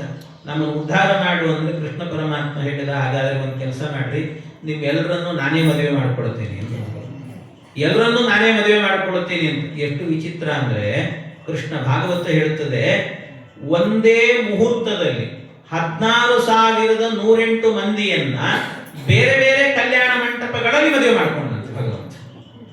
16,100 ಕಲ್ಯಾಣ ಮಂಟಪಗಳನ್ನ ಮಾಡಿ ಒಂದೇ ಮುಹೂರ್ತದಲ್ಲಿ ಅಷ್ಟು ಜನ, ಅಂದ್ರೆ ಅವನು ಅಷ್ಟು ರೂಪಗಳನ್ನು ತಾಳಿರ್ಬೇಕಾಗ. ಅಂದ್ರೆ ಅಘಟಿತ ಘಟನಾ ಸಾಮರ್ಥ್ಯ ಎನ್ನುವಂತಹದ್ದು ಅವನಿಗಿದೆ. ಅದರಿಂದ ಇಷ್ಟು ಮದುವೆ ಮಾಡ್ಕೊಳ್ತೀನಿ ನಾನು ಅಂತ ಏಕ ಮುಹೂರ್ತದಲ್ಲಿ ಎಲ್ಲರನ್ನೂ ಮಾಡ್ಕೊಳ್ತೀನಿ ಅಂತ ಭಗವಂತ ಹೇಳಿದ್ದಂತೆ. ಅವರೆಲ್ಲ ಕನ್ಯೆಯರು ಹೇಳಿದ್ರಲ್ಲ, ಕೃಷ್ಣ ಮತ್ತೆ ನಿನ್ನನ್ನು ಬೈಯಲ್ವೇನೋ, ನನಗೆ ಈಗಾಗಲೇ ಏನು ಬಿಟ್ಟಿದ್ದಾರೆ, ಮತ್ತೆ ಈಗಾಗಲೇ ಎಷ್ಟೋ ಜನ ಬೈದೇ ಇದ್ದಾರೆ, ಇದು ಒಂದು ಸೇರಿಸ್ಕೊಳ್ತೀನಿ ಅಂತ, ಅದೇ ದೊಡ್ಡದಲ್ಲ ನನಗೆ, ನಿಮಗೆ ಒಳ್ಳೇದಾಗ್ತದಲ್ಲ ಸಾಕು ಅಂತ ಭಗವಂತ. ಆಯ್ತು. ಅವರೆಲ್ಲ ಯಾರು ಅಂದ್ರೆ ಅಗ್ನಿಯ ಪುತ್ರರವರೆಲ್ಲರೂ, ಅಗ್ನಿಯ ಪುತ್ರರು, ಅಗ್ನಿಯ ಮಕ್ಕಳು ಗಂಡು, ಅವರೆಲ್ಲರೂ ಕೂಡ ಗಂಡು ಮಕ್ಕಳಾಗಿದ್ರು ಕೂಡ ಅವ್ರೇನ್ ಮಾಡಿದ್ರಂತೆ, ತಪಸ್ಸು ಮಾಡಿದ್ರಂತೆ. ತಪಸ್ಸನ್ನ ಮಾಡಿ ಅವ್ರೇನ್ ಕೇಳಿದ್ದು, ವರವನ್ನ ಕೇಳಿದ್ರಂತೆ, ನಮಗೆ ಕೃಷ್ಣನ ಅಂಗಸಂಗ ಆಗಬೇಕು ಅಂತ ವರ ಕೇಳಿದ್ರಂತೆ. ಅಷ್ಟೂ ಜನರು ಕೂಡ ಹೆಣ್ಣಾದರು. ಆಗ ಕಾತ್ಯಾಯನಿ ವ್ರತ ಇತ್ಯಾದಿಗಳನ್ನೆಲ್ಲ ಮಾಡಿ ಕೃಷ್ಣನನ್ನು ಪಡ್ಕೊಂಡು ಕೃಷ್ಣನ ಅಂಗಸಂಗ ಆಗುವಂತೆ ಮಾಡಿದ್ರಂತೆ. ಈ ರೀತಿಯಲ್ಲಿ ಹೀಗೆ ಇವರೆಲ್ಲರೂ ಕೂಡ ಇದ್ರು ಅಂತ ಹೇಳುತ್ತಾರೆ. ಇದು ಆದ ನಂತರ ಮುಂದೆ ಭಗವಂತನಿಗೆ ಮಕ್ಕಳಾಗಿರ್ಲಿಲ್ಲ. ಅವನು ಸಂತಾನ ಗೋಪಾಲ ಕೃಷ್ಣ, ಅವನಿಗೆ ಮಕ್ಕಳಿರ್ಲಿಲ್ಲ. ಅವನಿಗೆ ಮಕ್ಕಳಿಲ್ಲ ಅಂತ ಹೇಳಿದ್ದಕ್ಕೆ ಏನ್ ಮಾಡಿದ್ರಂತೆ, ಮಕ್ಕಳಾಗಬೇಕು ಅಂತ ಜಗತ್ತಿಗೆ ತೋರಿಸ್ಲಿಕ್ಕೋಸ್ಕರವಾಗಿ ಏನ್ ಮಾಡಿದ ಕೃಷ್ಣ ಒಂದ್ಸರ್ತಿ ನನಗೆ ಮಕ್ಕಳಾಗಬೇಕು ಅಂತ ಅನ್ನೋದಕ್ಕೋಸ್ಕರ ಭಗವಂತ ಅವನು ತಪಸ್ಸಿಗೆ ಹೋಗ್ತೇನೆ ಅಂತ ರುದ್ರದೇವರನ್ನು ಕುರಿತು ತಪಸ್ಸು ಮಾಡ್ತೇನೆ ಅಂತ ಅದಕ್ಕೋಸ್ಕರ ಹೋದನಂತೆ. ರುದ್ರದೇವರನ್ನು ಕುರಿತು ತಪಸ್ಸು ಮಾಡ್ತೇನೆ ಅಂತ ಎಲ್ಲಿಗೆ? ಕೈಲಾಸ ಪರ್ವತಕ್ಕೆ ಹೋದನಂತೆ. ಕೈಲಾಸ ಪರ್ವತಕ್ಕೆ ಕೈಲಾಸ ಯಾತ್ರೆಯನ್ನ ಮಾಡಿದ. ಆ ಕೈಲಾಸ ಯಾತ್ರೆಯನ್ನ ಮಾಡಬೇಕಾದ್ರೆ ಆಗಿಬ್ರು ಬರ್ತಾರೆ, ಗಂಟ ಕರ್ಣ ಅಂತಿಬ್ರು ರಾಕ್ಷಸರು. ಗಂಟ ಕರ್ಣ ಈ ಇಬ್ರು, ಗಂಟ ಮತ್ತು ಕರ್ಣ ಅನ್ನುವಂಥವರು, ಅವ್ರಿಗೇನಾಗಿತ್ತು ಅಂದ್ರೆ ರುದ್ರದೇವ್ ಅವ್ರಿಗೇನು ರಾಕ್ಷಸ ಜನ್ಮ ಬಂದಿತ್ತು. ಆ ಬಾಧೆ ಹೋಗಬೇಕು, ಅದು ಹೋಗಬೇಕು ಅನ್ನೋದಕ್ಕೋಸ್ಕರವಾಗಿ ರುದ್ರದೇವರ ಹತ್ರ ಕೇಳಿದರೆ ನಾನಲ್ಲ, ನಿಮಗೆ ಕೃಷ್ಣನ ಅನುಗ್ರಹ ಆದ್ರೆ ಹೋಗುತ್ತೆ ಅಂತ ಹೇಳಿದ್ರಂತೆ. ಅವರು ದಾರಿಯಲ್ಲಿ ಬರುವಾಗ ಇವರಿಬ್ರು ಕಂಡಾಗ ಅವರು ಕೇಳಿದ್ರಂತೆ, ಯಾರು ನೀನು ಅಂತೆಲ್ಲ ಜೋರು ಮಾಡಿದ್ರು. ಅವನು ಭಗವಂತ ಹೇಳಿದ, ನಾನೇ ಕೃಷ್ಣ ಅಂತ ಹೇಳಿದ್ನಂತ. ಅಲ್ಲೆಲ್ಲೋ ಯಾಕೆ ಹೋಗ್ತಾರೆ, ನಿಮ್ಮನ್ನೇ ಹುಡುಕೊಂಡು ಬಂದಿದ್ದೀನಿ ನಾನು, ನೀವೇನು ಹೋಗಬೇಕಾಗಿಲ್ಲ, ನಾನೇ ಬಂದಿದ್ದೇನೆ ಅಂತ ಪರಮಾತ್ಮ ಹೇಳಿ ಅವರಿಗೆ ಬದರಿಕಾಶ್ರಮದ ಹತ್ತಿರದಲ್ಲಿ, ಆ ಬದರಿಕಾಶ್ರಮದ ಹತ್ತಿರದಲ್ಲಿ ಭಗವಂತ ಹೇಳಿದಂತೆ, ನೀನು ಇಲ್ಲಿಯ ಕ್ಷೇತ್ರಾಧಿಪತಿಯಾಗಿರು ನೀನು ಅಂತ, ಕ್ಷೇತ್ರಪತಿಯಾಗು ನೀನು ಅಂತ ಅವನಿಗೆ ವ್ಯವಸ್ಥೆಯನ್ನು ಮಾಡಿ ಅನುಗ್ರಹ ಮಾಡಿದ ಭಗವಂತ. ಆಗ ಈಗಲೂ ನೀವು ಬದರಿಕಾಶ್ರಮದಲ್ಲಿ ಹೋದ್ರೆ ಒಂದು ಘಂಟಾಕರ್ಣನ ಗುಡಿ ಅಂತ ಇರುತ್ತದೆ. ಬದರಿನಾರಾಯಣ ದೇವರ ಎಡಭಾಗದಲ್ಲಿ ಹೋದ್ರೆ ಒಂದು ಘಂಟಾಕರ್ಣ ಅಂತ ಒಂದು ಗುಡಿ ಇರ್ತದೆ. ಅಲ್ಲೆಲ್ಲ ಏನು ಅಂದ್ರೆ ಗಂಟೆ ಕಟ್ಟೋದು ಅಂತಿದೆ. ಗಂಟೆ ಕಟ್ಟಿ ನೀವು ಮನಸ್ಸಲ್ಲಿ ಏನಾದ್ರೂ ಅಂದುಕೊಂಡು ಗಂಟೆ ಕಟ್ಟಿಬಿಟ್ರೆ ಅವನ ಕಿವಿಯಲ್ಲಿ ಹೇಳಿದ್ರೆ ಸಾಕಂತೆ, ಏನ್ ಬೇಕು ಅದನ್ನೆಲ್ಲ ಫಲವನ್ನು ಕೊಡ್ತಾನಂತೆ ಪರಮಾತ್ಮ. ಆ ರೀತಿಯಲ್ಲಿ ಒಂದು ವ್ಯವಸ್ಥೆ ಅಂತ ಮಾಡಿದಂತೆ ಭಗವಂತ. ಇದಾಯ್ತು. ಆದ್ಮೇಲೆ ಇವನು ಕೈಲಾಸ ಪರ್ವತಕ್ಕೆ ಹೋದವನೇ ಏನ್ ಮಾಡಿದಂತೆ, ತಪಸ್ಸು ಮಾಡ್ತೇನೆ ಅಂತ ಸಂಕಲ್ಪ ಮಾಡಿದ. ಇವನು ಹೋಗುವಾಗಲೇ ರುಕ್ಮಿಣಿ ದೇವಿಗೆ ಹೇಳಿದ್ದ, ರುಕ್ಮಿಣಿ ನಾನು ತಪಸ್ಸು ಮಾಡಿ ಬರ್ತೀನಿ, ಹುಷಾರು ಮನೆ ಕಡೆಗೆ, ರಾತ್ರಿ ಮಲಗಬೇಕಾದ್ರೆ ಹಿತ್ಲು ಬಾಗಿಲು ಹಾಕೋ, ಎದುರು ಬಾಗಿಲು ಹಾಕೋ, ಕಿಟಕಿ ಹಾಕೋ, ಮಾಡು ಎಲ್ಲ ಹೇಳೇ ಹೋಗಿದ್ದ ಪಾಪ. ಇಷ್ಟೆಲ್ಲ ಹೇಳೋಗಿದ್ದ ಮಾಡಿದ್ದ. ಆಯ್ತು ಅಂತ ಇವನು ಕೃಷ್ಣ ಹೋದ. ಅಲ್ಲಿ ಸಂಕಲ್ಪ ಮಾಡ್ಲಿಕ್ಕೆ ಕೂತ್ನಂತೆ. ಸಂಕಲ್ಪ ಏನ್ ಮಾಡಿದ ಅಂದ್ರೆ ಅವನು ಕೃಷ್ಣ ಮಾಡಿದ ಸಂಕಲ್ಪ, 12 ವರ್ಷ ಪರ್ಯಂತಂ ತಪಕ್ಕರಿಷ್ಯೇ ಅಂತ ಹೇಳಿದ್ರು. 12 ವರ್ಷ ರುದ್ರದೇವರು ತಪಸ್ ಮಾಡ್ತೀನಿ ನಾನು ಅಂದ. 12 ವರ್ಷ ತಪಸ್ ಮಾಡ್ತೀನಿ ಅಂತ ಹೇಳಿದ. ಇನ್ನೂ ಒಂದು ದಿವಸದ ತಪಸ್ಸು ಇನ್ನೂ ಮುಗುದಿಲ್ಲ ಸರಿಯಾಗಿ. ಅಷ್ಟರಲ್ಲಿ ಅವನಿಗೆ ಬೆಳಿಗ್ಗೆ ಕೂತಿದ್ದಾನೆ, ಮಧ್ಯಾಹ್ನದ ಹೊತ್ತಿಗೆ ರುಕ್ಮಿಣಿ ನೆನಪಾಗಿಬಿಡ್ತದೆ. ಅಯ್ಯೋ, ನಾನು ಬರುವಾಗ ರುಕ್ಮಿಣಿಗೆ ಹೇಳಿ ಬಂದೆ, ಅವಳು ಹಿತ್ತಲು ಭಾಗ ಹಾಕೊಳ್ತಾಳೋ ಇಲ್ಲೋ, ಏನ್ ಮಾಡ್ತಾಳೋ ಏನೋ, ಪಾಪ ಏನ್ ಒದ್ದಾಡ್ತಾಳೋ ಏನೋ, ಅವಳು ಬಿಟ್ಟಿರ್ಲಿಕ್ಕಾಗಲ್ಲ ನನಗೆ ಅಂತ. ಬಿಟ್ಟಿರ್ಲಿಕ್ಕಾಗಲ್ಲ ಅದಕ್ಕೆ ಹೋಗ್ಬಿಡ್ಬೇಕು, ವಾಪಸ್ ಹೋಗ್ಬಿಡ್ಬೇಕು ಅಂತ ಅನ್ಕೊಂಡ. ಅಲ್ಲ, ವಾಪಸ್ ಹೋಗೋದು ಅಂತ ತೀರ್ಮಾನ ಮಾಡಿದ್ದಾನೆ. ಆದ್ರೆ ವಾಪಸ್ ಹೆಂಗ್ ಹೋಗ್ತಾನೆ? 12 ವರ್ಷ ನಾನು ಮಾಡ್ತೀನಿ ತಪಸ್ಸು ಅಂತ ಸಂಕಲ್ಪ ಮಾಡಿಬಿಟ್ಟಿದ್ದಾನೆ. ಅವನ ಹೆಸರೇ ಸತ್ಯ ಸಂಕಲ್ಪ ಅಂತ. ಮತ್ತೆ ಹೆಂಗ್ ಮಾಡೋದು? ಆದ್ರೆ ಏನ್ ಮಾಡಿದ್ರು ಕೂಡ ಒಂದೇ ದಿವಸ ತಪಸ್ಸು ಮಾಡಿ ಹೋಗ್ಬಿಟ್ಟಂತ. ಮತ್ತೆ ಸತ್ಯ ಸಂಕಲ್ಪಕ್ಕೆ ವಿರೋಧ ಬರ್ಲಿಲ್ವಾ ಅಂತ ಹೇಳಿದ್ರೆ ವಿರೋಧ ಇಲ್ಲ ಅಂತ. ಯಾಕೆ ಅಂತಂದ್ರೆ ಇದು ಈ ವರ್ಷದ ವ್ಯವಸ್ಥೆ ಇದೆಯಲ್ಲ, ವರ್ಷಗಳ ವ್ಯವಸ್ಥೆ ಎನ್ನುವಂತಹದ್ದು 5 ವಿಧವಾಗಿದೆ. ಸಂವತ್ಸರ, ಪರಿವತ್ಸರ, ಇಡಾವತ್ಸರ ಏವಚ, ಅನುವತ್ಸರೋ ವತ್ಸರಶ್ಚ ವಿದುರೈವಂ ಪ್ರಭಾಷ್ಯತೆ. 5 ವಿಧವಾದ್ದು. ಸಂವತ್ಸರ ಅಂದ್ರೆ ಇದು ಸೌರಮಾನ ಪದ್ಧತಿ ಅಂತ. ಅಂದ್ರೆ ಸೂರ್ಯ ಏನ್ ಮಾಡ್ತಾನೆ ಅಂದ್ರೆ ತಿಂಗಳಿಗೆ ಒಂದು ಸಂಕ್ರಮಣ ಆಗ್ತದೆ. ಈಗ ನಿನ್ನೆ ಬಂತಲ್ಲ ಸಂಕ್ರಾಂತಿ, ಅದೇ ಅಲ್ಲ, ಉತ್ತರಾಯಣದ ಸಂಕ್ರಾಂತಿ ಅಷ್ಟೇ. ಆದ್ರೆ ಪ್ರತಿ ತಿಂಗಳಲ್ಲೂ ಕೂಡ ಒಂದೊಂದು ಸಂಕ್ರಾಂತಿ ಬರ್ತಾನೆ ಇರ್ತದೆ. ಅಂದ್ರೆ ಈ ಸೂರ್ಯ ಏನು ಮಾಡ್ತಾನೆ ಅಂದ್ರೆ ಸರಿಯಾಗಿ 30 ದಿವಸಕ್ಕೆ ಸರಿಯಾಗಿ ಒಂದು ರಾಶಿಯಿಂದ ಇನ್ನೊಂದು ರಾಶಿಗೆ ಹೋಗ್ತಾನೆ. ಹೀಗೆ 12 ರಾಶಿಗಳಿದ್ದಾವೆ, ಮೇಷ ವೃಷಭ ಇಲ್ಲ. 12 ರಾಶಿ ಒಂದು ಸರ್ತಿ ತಿರುಗಿ ಬಂದ ಅಂದ್ರೆ ಆಗೇನಾಗತ್ತೆ ಅಂದ್ರೆ ಸೌರಮಾನ ಪದ್ಧತಿಯ ಪ್ರಕಾರ ಅದು 1 ವರ್ಷ ಅಂತ ಲೆಕ್ಕ. ಇದು ಸಂವತ್ಸರ ಅಂತ ಕರೀತಾರೆ. ಆಮೇಲೆ ಪರಿವತ್ಸರ ಅಂತಿದೆ. ಪರಿವತ್ಸರ ಅಂತಂದ್ರೆ ಇದು ಬಾರ್ಹಸ್ಪತ್ಯಮಾನ ಅಂತ. ಬಾರ್ಹಸ್ಪತ್ಯಮಾನ ಅಂದ್ರೆ ಸೂರ್ಯ ಏನ್ ಮಾಡ್ತಾನೆ ಅಂದ್ರೆ ಗುರುಗ್ರಹಕ್ಕೂ ಕೂಡ ಪ್ರವೇಶ ಮಾಡ್ತಾನೆ. ಗುರುಗ್ರಹ ಅಂದ್ರೆ ಆ ಗುರು ಇದನ್ನು ಬೃಹಸ್ಪತಿ ಗ್ರಹಕ್ಕೆ ಪ್ರವೇಶ ಮಾಡಿದಾಗ ಸಾಮಾನ್ಯವಾಗಿ ಸೂರ್ಯ ಅಲ್ಲಿ 1 ವರ್ಷ ಇರ್ತಾನೆ. 1 ವರ್ಷ ಇರ್ತಾನೆ. ಹಾಗಾಗಿ ಬೃಹಸ್ಪತಿಯಲ್ಲಿ 1 ವರ್ಷ ಇರೋದ್ರಿಂದಾಗಿ ಅದನ್ನು ಬದಲಿಸಿದ ಅಂದ್ರೆ ಆ ರಾಶಿಯನ್ನು ಬಿಟ್ಟು ಹೋದ ಅಂತ ಆದ್ರೆ ಆವಾಗ 1 ವರ್ಷ ಆಯ್ತು. ಅದು 360 ಇರಬಹುದು, 65 ಇರಬಹುದು, 70 ಇರಬಹುದು, ಹೆಚ್ಚು ಕಡಿಮೆ ಆಗ್ತಿರ್ತದೆ. ಬಾರ್ಹಸ್ಪತ್ಯಮಾನ ಇದು ಬಾರ್ಹಸ್ಪತ್ಯಮಾನ ಅಂತ ಕರೀತಾರೆ. ಸಂವತ್ಸರ, ಪರಿವತ್ಸರ, ಇಡಾವತ್ಸರ. ಇಡಾವತ್ಸರ ಅಂದ್ರೆ ಇದು ಹೇಗೆ ಅಂತ ಹೇಳಿದ್ರೆ ಈ ಸೂರ್ಯನ ಬೃಹಸ್ಪತಿ ಒಂದೊಂದು ರಾಶಿಗೆ ಸಂಚಾರ ಮಾಡೋದು. ಒಂದೊಂದು ರಾಶಿಗೆ ಅವನು ಬೃಹಸ್ಪತಿ ಒಂದು ರಾಶಿಯಲ್ಲಿ 1 ವರ್ಷ ಇರ್ತಾನೆ ಅಂತ ಅರ್ಥ. ಆಮೇಲೆ ಇನ್ನೊಂದೇನು ಅಂದ್ರೆ ಚಾಂದ್ರಮಾನ, ಇದು ಇಡಾವತ್ಸರ ನಕ್ಷತ್ರಮಾನ ಅಂತ ಹೇಳ್ತಾರೆ. ನಕ್ಷತ್ರಮಾನ ಅಂದ್ರೆ ಚಂದ್ರ ಏನಿದ್ದಾನೆ 27 ನಕ್ಷತ್ರಗಳು ಅವನ ಹೆಡ್ಡಂದ್ರು. ಒಬ್ಬೊಬ್ಬರು ಮನೆಯಲ್ಲಿ ಒಂದೊಂದು ದಿವಸ ಇರ್ತಾನಂತ. 27 ನಕ್ಷತ್ರಗಳನ್ನ ಒಂದ್ ದಿವಸ ದಾಟಿ ಬಂದ ಅಂದ್ರೆ ಒಂದ್ ತಿಂಗಳಾಯ್ತು ಅಂತ ಲೆಕ್ಕ. ಅದರಲ್ಲಿ 360 ದಿವಸ ಬರೋದೇ ಇಲ್ಲ ವರ್ಷಕ್ಕೆ, ಕಡಿಮೆನೇ ಇರ್ತದೆ ಯಾವಾಗಲೂ ಕೂಡ. ಅಲ್ಲಿ ಅಧಿಕ ಮಾಸ ಅಲ್ಲ, ಅಧಿಕಾಧಿಕ ಮಾಸ ಅಲ್ಲಿ ಹಾಗಿರ್ತದೆ. ಇನ್ನು ಅದಲ್ಲದೇನೆ ಇನ್ನೊಂದಿದೆ, ಏನು ಅಂದ್ರೆ ಅದು ಈ ಅನುವತ್ಸರ ಅಂದ್ರೆ ಚಾಂದ್ರಮಾನ ಪದ್ಧತಿ ಅಂತ. ಚಾಂದ್ರಮಾನ ಪದ್ಧತಿ ಅಂತ ಹೇಳಿದ್ರೆ ಚಂದ್ರನ ಗತಿ ಅಂದ್ರೆ ಅಮಾವಾಸ್ಯೆಯಿಂದ ಅಮಾವಾಸ್ಯೆಗೆ ಒಂದು ತಿಂಗಳು ಅಂತ ಲೆಕ್ಕ. ಅಮಾವಾಸ್ಯೆ ಯಾವತ್ತು ಚಂದ್ರ ಇರೋದಿಲ್ವೋ ಆವತ್ತಿನಿಂದ ಚಂದ್ರ ಇಲ್ಲದೆ ಇರುವ ದಿವಸಕ್ಕೆ ಒಂದು ತಿಂಗಳು ಅಂತ ಲೆಕ್ಕ. ಹೀಗೆ ಈ ಲೆಕ್ಕ ಇದೆಯಲ್ವ, ಇದನ್ನ ಏನಂತ ಕರೀತಾರೆ? ಚಾಂದ್ರಮಾನ ಪದ್ಧತಿ ಅಂತ. ಇದರಲ್ಲಿ ಏನಾಗುತ್ತೆ ಅಂದ್ರೆ ಕೆಲವೊಂದು ಸರ್ತಿ ಚಂದ್ರ ವೇಗದಿಂದ ಹೋಗೋದ್ರಿಂದ ಏನಾಗಿಬಿಡುತ್ತದೆ, ಕೆಲವೊಮ್ಮೆ ತಿಥಿಗಳು ಲೋಪ ಆಗ್ತವೆ. ತಿಥಿಗಳು ಲೋಪ ಆದಾಗ ಇದು ಸಾಮಾನ್ಯ ಒಂದು 2.5 ವರ್ಷ 2.25 ವರ್ಷಕ್ಕೆ ಒಂದು ಸರ್ತಿ ಈ ತಿಥಿಗಳು ಲೋಪದಿಂದಾಗಿ ಒಂದು 33 ದಿನಗಳು ಹೆಚ್ಚಾಗಿ ಉಳಿಯುತ್ತೆ. ಅಂದ್ರೆ ಉಳಿದದ್ದು ಅಂತ, ಅದು ಯಾವುದಕ್ಕೂ ಕೆಲಸಕ್ಕೆ ಬರದೇ ಇರೋದು ಅಂತ, ಅದನ್ನು ಮಲಮಾಸ ಅಂತ ಕರೀತಾರೆ. ಆ ಮಲಮಾಸವನ್ನು ಯಾರು ತಗೊಳ್ಳಲ್ಲ ಅಂತ ಹೇಳಿದಾಗ ಭಗವಂತ ಪುರುಷೋತ್ತಮ ರೂಪದಿಂದ ನಾನೇ ತಗೊಳ್ತೇನೆ ಅಂತ ಭಗವಂತ ಎಲ್ಲಾ ಮಾಸಗಳು ನನಗೆ ಬೇಕು, ನನ್ನ ಆರಾಧನೆ ಮಾಡಬೇಕು ಅಂತ. ಮದುವೆ ವಿವಾಹ ಏನಂತಾರೆ ಉಪನಯನ ಯಾವುದೂ ಇಲ್ಲ, ಬರೀ ನಂದೇ ಆರಾಧನೆ ಅಂತ ಅದನ್ನ ಮಾಡಿದ ಭಗವಂತ ಅದಕ್ಕೆ ಅಧಿಕ ಮಾಸ ಅಂತ ಕರೀತಾರೆ. ಹೀಗೊಂದು ಅಧಿಕ ಮಾಸದ ವ್ಯವಸ್ಥೆ. ಇದು ಚಾಂದ್ರಮಾನ ಪದ್ಧತಿಯಲ್ಲಿ ಬರುವಂತಹದ್ದು, ಸೌರಮಾನ ಪದ್ಧತಿಯಲ್ಲಿ ಇಲ್ಲ, ಮತ್ತೆ ಅಧಿಕ ಮಾಸ ಇಲ್ಲ ಅವರಿಗೆ. ಹೀಗೆ ಆ ರೀತಿ ಇನ್ನೊಂದಿದೆ ವತ್ಸರ ಅಂದ್ರೆ ಅದೇನಿಲ್ಲ, 360 ದಿವಸಕ್ಕೆ ಸರಿಯಾಗಿ ಒಂದು ವರ್ಷ ಅಂತ ಲೆಕ್ಕ. ಅದು ಯಾವುದು ಗಣನೆಗಳಿಲ್ಲೇ ಇಲ್ಲ, ಹಾಗೆ ಒಂದು ಲೆಕ್ಕ ಈ ರೀತಿ. ಅದರಲ್ಲಿ ಬಾರ್ಹಸ್ಪತ್ಯಮಾನ ಇದೆ ಅಲ್ವಾ, ಬಾರ್ಹಸ್ಪತ್ಯಮಾನದ ರೀತಿಯಿಂದ ಭಗವಂತ ಏನ್ ಮಾಡಿದ ಅಂದ್ರೆ ಈ ಗುರುವಿಗೆ ಹೇಳಿದಂತೆ, ನೀನು ಒಂದೊಂದು ರಾಶಿ ಬದಲು ಮಾಡಿದರೆ ಒಂದು ವರ್ಷ ಆಗತ್ತೆ. ನನಗೇನ್ ಮಾಡ್ತೀವಿ ಗೊತ್ತಿಲ್ಲ, ಒಂದೇ ದಿವಸದಲ್ಲಿ ನೀನು 12 ರಾಶಿ ತೆರಿಗೆ ಬರಬೇಕು ಅಂತ ವ್ಯವಸ್ಥೆ. ಎಷ್ಟು ವ್ಯವಸ್ಥೆ ಮಾಡಿದನು? 12 ವರ್ಷ ಅಂತ. ಅಂದ್ರೆ 12 ವರ್ಷ ಅಂತ ಹೇಳಿದ್ರೆ 12 ವರ್ಷದ ವ್ಯವಸ್ಥೆಯನ್ನ ಯಾವ ರೀತಿ ಮಾಡಿದ ಪರಮಾತ್ಮ ಅಂದ್ರೆ ಭಾರಿ ಅದ್ಭುತವಾಗಿ ಮಾಡಿದ ಅಂತ ಹೇಳ್ತಾರೆ. ಅಂದ್ರೆ ಒಂದು ದಿವಸ ಅಂತ ಹೇಳಿದ್ರೆ ಎಷ್ಟಾಗತ್ತೆ ಹೇಳಿ? ನಿಮಗೆಲ್ಲ ಹರಿಕಥಾಮೃತ ಸಾರ ಗೊತ್ತಿದೆ. ಹರಿಕಥಾಮೃತ ಸಾರದ ದೃಷ್ಟಿಯಿಂದಾಗಿ ಒಂದು ದಿನ ಅಂತ ಹೇಳಿದ್ರೆ ಈ 24 ಗಂಟೆ ಕಳೆಯುತ್ತಲ್ಲ, ಅದು ದಿನ ಅಲ್ಲ ನಮಗೆ. ಯಾವುದು ದಿನ ಅಂತ ಹೇಳಿದ್ರೆ ಮನುಷ್ಯ ತಾನು 21,600 ಬಾರಿ ಅವನು ಶ್ವಾಸೋಚ್ಛ್ವಾಸವನ್ನ ಮಾಡಿದ್ರೆ ಅದು ಒಂದು ದಿನ ಅಂತ ಲೆಕ್ಕ. 24 ಗಂಟೆ ಆಗತ್ತೆ. ಕೆಲವರು 100 ವರ್ಷ ಅಲ್ಲ, 108 ವರ್ಷ ಬದುಕಿರ್ತಾರೆ, 110 ವರ್ಷ ಬದುಕಿರ್ತಾರೆ. ಯಾಕೆ ಅಂತಂದ್ರೆ ಅವರ ಜೀವನದ ಉಸಿರಾಟ ಇಷ್ಟಾಗಬೇಕು ಅಂತ ಇರುತ್ತೆ. ಒಂದು ದಿವಸದಲ್ಲಿ ಶ್ವಾಸೋಚ್ಛ್ವಾಸ ಎನ್ನುವಂತಹದ್ದು 21,600 ಅಂತ, 6,321,000 ಅಂತ ಹೇಳ್ತಾರಲ್ಲ, ಹಾಗೆ 21,600 ನಡಿಬೇಕು. ಅಷ್ಟು ನಡೆದ್ರೆ ಒಂದು ದಿವಸ ಅಂತ ಆಗುತ್ತೆ. ಕೆಲವರು ಪ್ರಾಣಾಯಾಮದ ಶಕ್ತಿಯಿಂದ ಏನ್ ಮಾಡ್ತಾರೆ ಅಂದ್ರೆ ಒಂದು ದಿವಸಕ್ಕೆ 21,600 ಅಲ್ಲ, ಅವರು 18,000 ಶ್ವಾಸೋಚ್ಛ್ವಾಸ ಆಗಿರ್ತದೆ. ಅವಾಗ ಇನ್ನೂ ಒಂದಷ್ಟು ಉಳಿದಿರುತ್ತೆ. ಆದ್ರಿಂದ ಅದು 2ನೇ ದಿವಸಕ್ಕೂ ಕೂಡ ಕ್ಯಾಲಿಫೈಡ್ ಆಗುತ್ತೆ.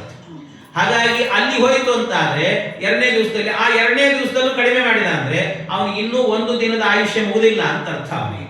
ಹಾಗಾಗಿ ಆಯುಷ್ಯ ಜಾಸ್ತಿ ಆಗ್ತಾ ಹೋಗುತ್ತೆ.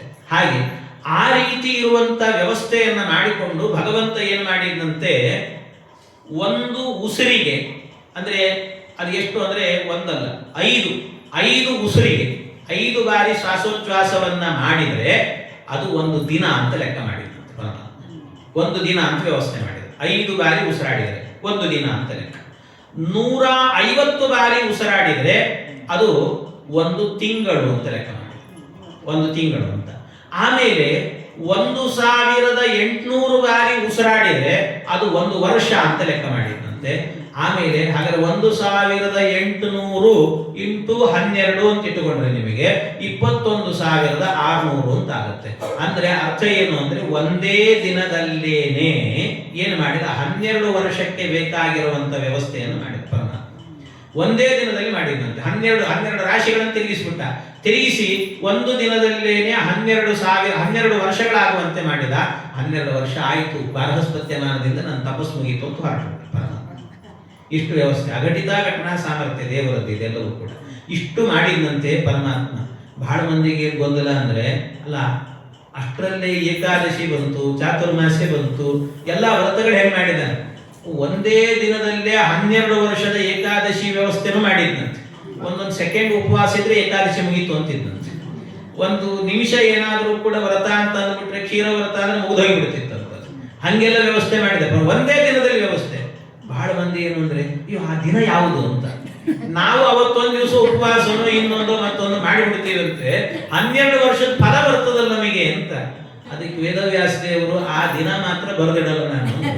ಯಾಕೆ ಮನುಷ್ಯರು ನೀವು ಬಹಳ ಉಪಾಯ ಮಾಡ್ತಿರ್ತೀರಿ ನಾವು, ಅದಕ್ಕೆ ಮಾಡಿದ್ರೆ ಸರಿಯಾಗಿ ಏಕಾದಶಿ ಅಂತ ಬರೆದಿಕ್ಕಿಲ್ಲ. ಹಾಗೆ ಆ ರೀತಿಯಲ್ಲಿ ಇದನ್ನೆಲ್ಲ ಮಾಡಿದ. ಯಾಕೆ ಇದನ್ನೆಲ್ಲ ಮಾಡಿದ ದೇವರು? ಅವನಿಗೆ ಸಂತಾನ ಆಗ್ತಿರ್ಲಿಲ್ವಾ ಅಂದ್ರೆ ಅವನಿಗೆ ಸಂತಾನ ಆಗತ್ತೆ.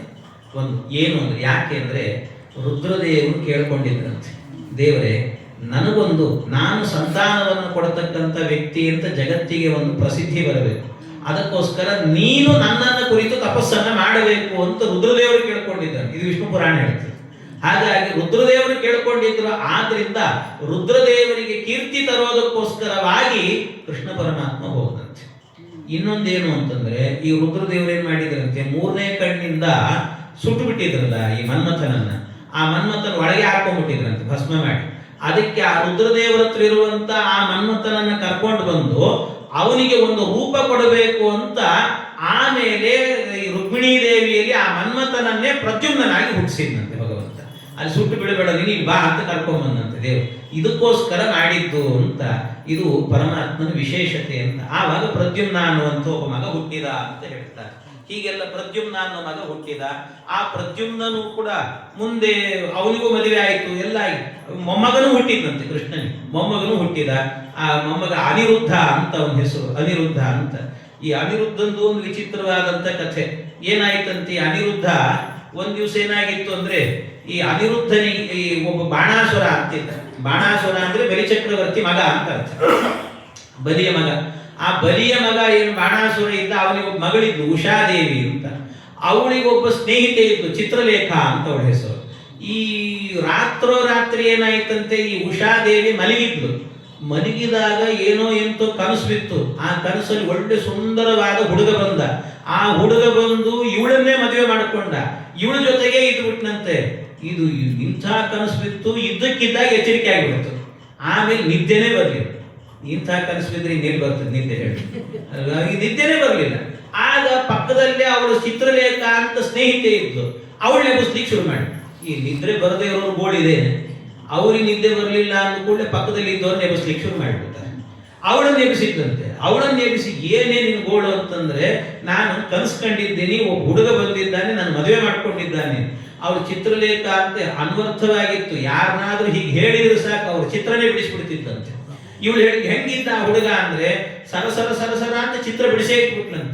ಇದೇ ಹುಡುಗ ನನ್ನ ಕನಸಲ್ಲಿ ಬಂದದ್ದು ಅಂತ. ಇವನ್ ಎಲ್ಲಿದ್ದಾನೆ ನನಗ್ ಗೊತ್ತು ಅಂತ, ಇವನ್ ಎಲ್ಲಿದ್ದಾನೆ ನನಗ್ ಗೊತ್ತು ಅಂತ. ಕೃಷ್ಣನ್ ಮನೆಯಲ್ಲಿದ್ದಾನೆ ಅಂತ ಹೋಗಿ ರಾತ್ರೋರಾತ್ರಿ ಏನ್ ಮಾಡಿದ್ರಂತೆ, ಈ ಅನಿರುದ್ಧನನ್ನ ಅಪಹರಣ ಮಾಡ್ಕೊಂಡೇ ಬಂದ್ಬಿಟ್ರು, ಕಳತನ ಮಾಡ್ಕೊಂಡೇ ಬಂದ್ಬಿಟ್ರು. ಕಳತನ ಮಾಡ್ಕೊಂಡು ಬಂದ್ರು. ಏನ್ ವಿಚಿತ್ರ ಇದೆ, ಏನಂತಾರೆ, ಕೃಷ್ಣನ್ ಮನೆ ಅದು ಏನ್ ಸಾಮಾನ್ಯನೇ? ಕೃಷ್ಣನ ಮನೆಯಿಂದ ಅನಿರುದ್ಧ ಇನ್ಸ್ಪೆಕ್ಟರ್ ಮನೆಗೆ ಹೋಗಿ ಕಳತನ ಮಾಡಿದಾಗಿದೆ, ಆ ರೀತಿ ಇರ್ತದೆ. ಹಾಗೆ ಕೃಷ್ಣನ ಮನೆಯಿಂದ ಕಳತನ ಮಾಡ್ಕೊಂಡು ಬಂದ್ಬಿಟ್ರು. ಇಷ್ಟು ಮಾಡಿದ್ರಲ್ಲ, ಮಾಡಿದ ಕೂಡಲೇನೆ ಬೆಳಿಗ್ಗೆ ಆಯ್ತು, ಎದ್ರು ಅನಿರುದ್ಧ ಇಲ್ಲ ಇಲ್ಲ ಎಲ್ಲ ನೋಡ್ತಿದ್ದಾರೆ. ಈ ಬಾಣಾಸುರನಿಗೆ ಗೊತ್ತಾಗಿಬಿಟ್ಟಿತ್ತು, ಇವ್ನು ಯಾರೋ ಬಂದಿದ್ದ ನನ್ನ ಮಗಳ ಹತ್ರಕ್ಕೆ ಅಂತ. ಅವನನ್ನು ತಗೊಂಡೋಗಿ ಸೆರೆ ಮನೆಗೆ ಹಾಕಿಬಿಟ್ಟಿದ್ದಂತೆ ಬಾಣಾಸುರ. ಇದು ಗೋಳಾಗಿತ್ತು. ಕಡೆಗೆ ನಾರದರು ಏನ್ ಮಾಡಿದ್ರಂತೆ, ಮಧ್ಯದಲ್ಲಿ ಬಂದು ಕೃಷ್ಣನಿಗೆ ಹೇಳೋದ್ರಂತೆ. ಕೃಷ್ಣನಿಗೆ ಗೊತ್ತಿಲ್ಲ ಅಂತೀರಿ, ಸುಮ್ಮನೆ ನಾರದರಿಂದ ಮಾಡಿಸೋದಷ್ಟೇ. ಬಂದು ಹೇಳಿದ್ರು, ಇಲ್ಲ ಏನ್ ಹುಡುಕ್ತಾ ಇದ್ದೀರಿ? ಇಲ್ಲ ನಮ್ಮ ಅನಿರುದ್ಧ ಕಾಣ್ತಿಲ್ಲ. ಅಲ್ಲಿ ಬಹುಶಃ ಅಲ್ಲೇನೋ ಬಾಣಾಸುರ ಯಾರೋ ಒಬ್ಬ ಹೊಸ ಹುಡುಗ ಬಂದಿದ್ದಾನೆ ಅಂತ ಒಳಗೆ ಜೈಲಿಗೆ ಹಾಕಿದ್ದಾನೆ, ನಿಮ್ ಹುಡುಗನೇ ಇರ್ಬೇಕೇನು ನೋಡ್ರಿ ಅಂತಂದ್ರು. ಗೊತ್ತಾಯ್ತು, ಹೌದು ಅಂತ ಗೊತ್ತಾಯ್ತು. ಯುದ್ಧಕ್ಕೆ ಬಂದಂತೆ ಬಲರಾಮ ಮತ್ತು ಈ ಕೃಷ್ಣ ಬಾಣಾಸುರನ ಮೇಲೆ ಯುದ್ಧಕ್ಕೆ ಬಂದ್ರು. ಯುದ್ಧ ಮಾಡಿದ್ರು. ಅವರು ಯುದ್ಧ ಮಾಡಬೇಕಾದ್ರೆ ಏನಾಯ್ತಂತೆ, ರುದ್ರದೇವರು ಬಂದಂತೆ. ಈ ಬಾಣಾಸುರ ಏನಿದ್ದ ರುದ್ರದೇವರ ಭಕ್ತ, ರುದ್ರದೇವರು ಭಕ್ತ. ಆ ರುದ್ರದೇವರ ಭಕ್ತ ಆದ್ರಿಂದಾಗಿ ರುದ್ರದೇವರು ಬಂದ್ರು, ನನ್ನ ಭಕ್ತನ ಮೇಲೆ ಯುದ್ಧ ಮಾಡ್ತೀರಲ್ಲ, ನಾನ್ ನಿಮ್ ಮೇಲೆ ಯುದ್ಧ ಮಾಡ್ತೇನೆ ಅಂತ ಯುದ್ಧಕ್ಕೆ ಬಂದ್ರಂತೆ. ಅವರು ಯುದ್ಧಕ್ಕೆ ಬಂದಾಗ ಆಗೇನಾಯ್ತಂತೆ, ಬಲರಾಮ ದೇವರ ಮೇಲೆ ಒಂದ್ಸರ್ತಿ ಏನ್ ಮಾಡಿದ್ರಿ, ರುದ್ರದೇವರು ಒಂದು ಬೂದಿ ಹಿಡ್ಕೊಂಡ್ ಬಂದಿದ್ರಂತೆ. ಆ ಬೂದಿ ಹಿಡ್ಕೊಂಡ್ ಬಂದು ಅವ್ರ ಮೈ ಮೇಲೆ ಹಾಕಿದ್ರಂತೆ. ಇದೆಲ್ಲ ಮತ್ತೆ ಭಾಗವತದಲ್ಲಿ ನಾನು ಕಲ್ಪನೆ ಮಾಡಿ ಹೇಳ್ತಿರೋದಲ್ಲ, ಭಾಗವತದಲ್ಲಿ ಇದೆ. ಅದು ಏನು ಅಂದ್ರೆ ಆ ಬೂದಿಯಲ್ಲಿ ಏನಿತ್ತು ಅಂದ್ರೆ ಅದೊಂದು ಜ್ವರ ಅಂತ, ಅದಕ್ಕೆ ಶೈವ ಜ್ವರ ಅಂತ ಹೆಸರಂತೆ. ಆ ಜ್ವರದ ಪುಡಿಯನ್ನ ಇವರು ಮೈ ಮೇಲೆ ಹಾಕಿದ್ರಂತೆ. ಆಗ ಮೊದಲಿಗೆ ಜ್ವರ ಅಂತ ಜಗತ್ನಲ್ಲಿ ಬಂದದ್ದು ಬಲರಾಮ ದೇವರಿಗೆ ಫಸ್ಟ್ ಜ್ವರ ಬಂತಂತವ್ರಿಗೆ, ಜೋರು ಬಿಸಿ ಆಯಿತು ಅಂತ ಹೇಳ್ತಾರೆ. ಆ ಜ್ವರ ಏನು ಅಂದ್ರೆ ಜ್ವರದ ಉದ್ಘಾಟನೆ ಮಾಡಿದವರೇ ಬಲರಾಮ ದೇವರು ಅಂತ, ಅದ್ರ ಉದ್ಘಾಟನೆ ಮಾಡಿ ಕರ್ಕೊಂಬಂದು ಆಮೇಲೆ ಏನಾಯ್ತು ಅಂದ್ರೆ ಆ ಜ್ವರ ಬಂತಲ್ಲ, ಆ ಜ್ವರದ ಮೇಲೆ ಏನ್ ಮಾಡಿದಂತೆ ಈ ಕೃಷ್ಣ ಪರಮಾತ್ಮ ತಾನೇನೋ ಒಂದು ಪುಡಿ ಹಾಕಿದ್ದಂತೆ. ಆ ಪುಡಿ ಹಾಕಿದ್ರೆ ಆ ಜ್ವರಕ್ಕೆ ಜ್ವರ ಬಂತಂತೆ, ಜ್ವರ ಬಂತು, ಒದ್ದಾಡಿ ಹೋಯ್ತಂತೆ. ಆಮೇಲೆ ಆ ಜ್ವರ ಕೇಳ್ಕೊಡ್ತಂತೆ, ಸ್ವಾಮಿ ಮತ್ ನಾನೆಲ್ಲಿರ್ಲಿ ಅಂದ್ರೆ ನಿನ್ನ 4ನೇ 1 ಅಂಶ ಆಗಾಗ ಮನುಷ್ಯರಿಗೆ ಬಂದು ಹೋಗ್ಲಿ ಅಂತ ವ್ಯವಸ್ಥೆ ಮಾಡಿ. ಈಗೆಲ್ಲ ನಮಗೆ ಬರೋ ಜ್ವರ ಏನಿದೆ 4ನೇ 1 ಅಂಶ ಅಷ್ಟೇ ಅದರದ್ದು, ಇಲ್ಲ ಅಂದ್ರೆ ಪೂರ್ತಿ ಬಂದಿದ್ರೆ ನಮ್ ಗತಿ ಏನಾಗ್ತಿತ್ತು. ಆಮೇಲೆ ಬಲರಾಮ ದೇವ್ರನ್ನ ಎಬ್ಸಿದಂತೆ. ಹಿಂಗೆಲ್ಲ ಇದೆಲ್ಲ ಆಯ್ತು. ಆದ ನಂತರ ಮತ್ತೇನಾಯ್ತಂತೆ, ಈ ಬಾಣಾಸುರ ಯುದ್ಧಕ್ಕೆ ಬರ್ತಾನೆ ಇದ್ದ. ಆಗ ಆ ಬಾಣಾಸುರನ್ನ ಚೆನ್ನಾಗಿ ಹೊಡೆದ್ರು, ಕೊಲ್ಲಿಲ್ಲ ಭಗವಂತ. ಯಾಕೆ ಅಂತಂದ್ರೆ ಈ ರುದ್ರದೇವರಿಗೆ ಕೇಳ್ಕೊಂಡ್ರು, ಏನೇ ಆದ್ರು ಅವ್ರಿಗೆ ಗೊತ್ತಾಯ್ತು, ಕೃಷ್ಣ ಇವನು ನನ್ನ ಭಕ್ತ, ಕೊಲ್ಲಬೇಡ ಇವನನ್ನ ಅಂದ್ರೆ ನೀ ಹೇಳದೇ ಇದ್ರು ಕೊಲ್ಲಲ್ಲ ಅಂದ್ರ ಅವರು ಕೃಷ್ಣ. ಯಾಕೆ ಅಂದ್ರೆ ನಾನು ಮೊದಲೇನೆ ಪ್ರಹ್ಲಾದ ರಾಜರಿಗೆ ಮಾತು ಕೊಟ್ಟಿದ್ದೀನಿ, ನಿಮ್ಮ ವಂಶದಲ್ಲಿ ಹುಟ್ಟುವಂತಹ 21 ತಲೆಮಾರಿನ ತನಕಲ್ಲೂ ಕೂಡ ಯಾರನ್ನು ಕೊಲ್ಲೋದಿಲ್ಲ ಅಂತ ಮಾತು ಕೊಟ್ಟಿದ್ದೀನಿ. ಇವನು ಕೂಡ ಅದೇ ವಂಶದಲ್ಲಿ ಬಂದವನು, ಅವನಿಗೆ ಮಾಡಲು ಬಿಡು ಅಂತ ಹೇಳಿ ಮತ್ತೆ ಅನಿರುದ್ಧನ ಕರ್ಕೊಂಡ್ಬಂದು ಜೊತೆಗೆ ಉಷಾದೇವಿಯನ್ನು ಕರ್ಕೊಂಡ್ಬಂದ್ರು. ಇಷ್ಟೆಲ್ಲ ಆಗೋಗಿದೆ.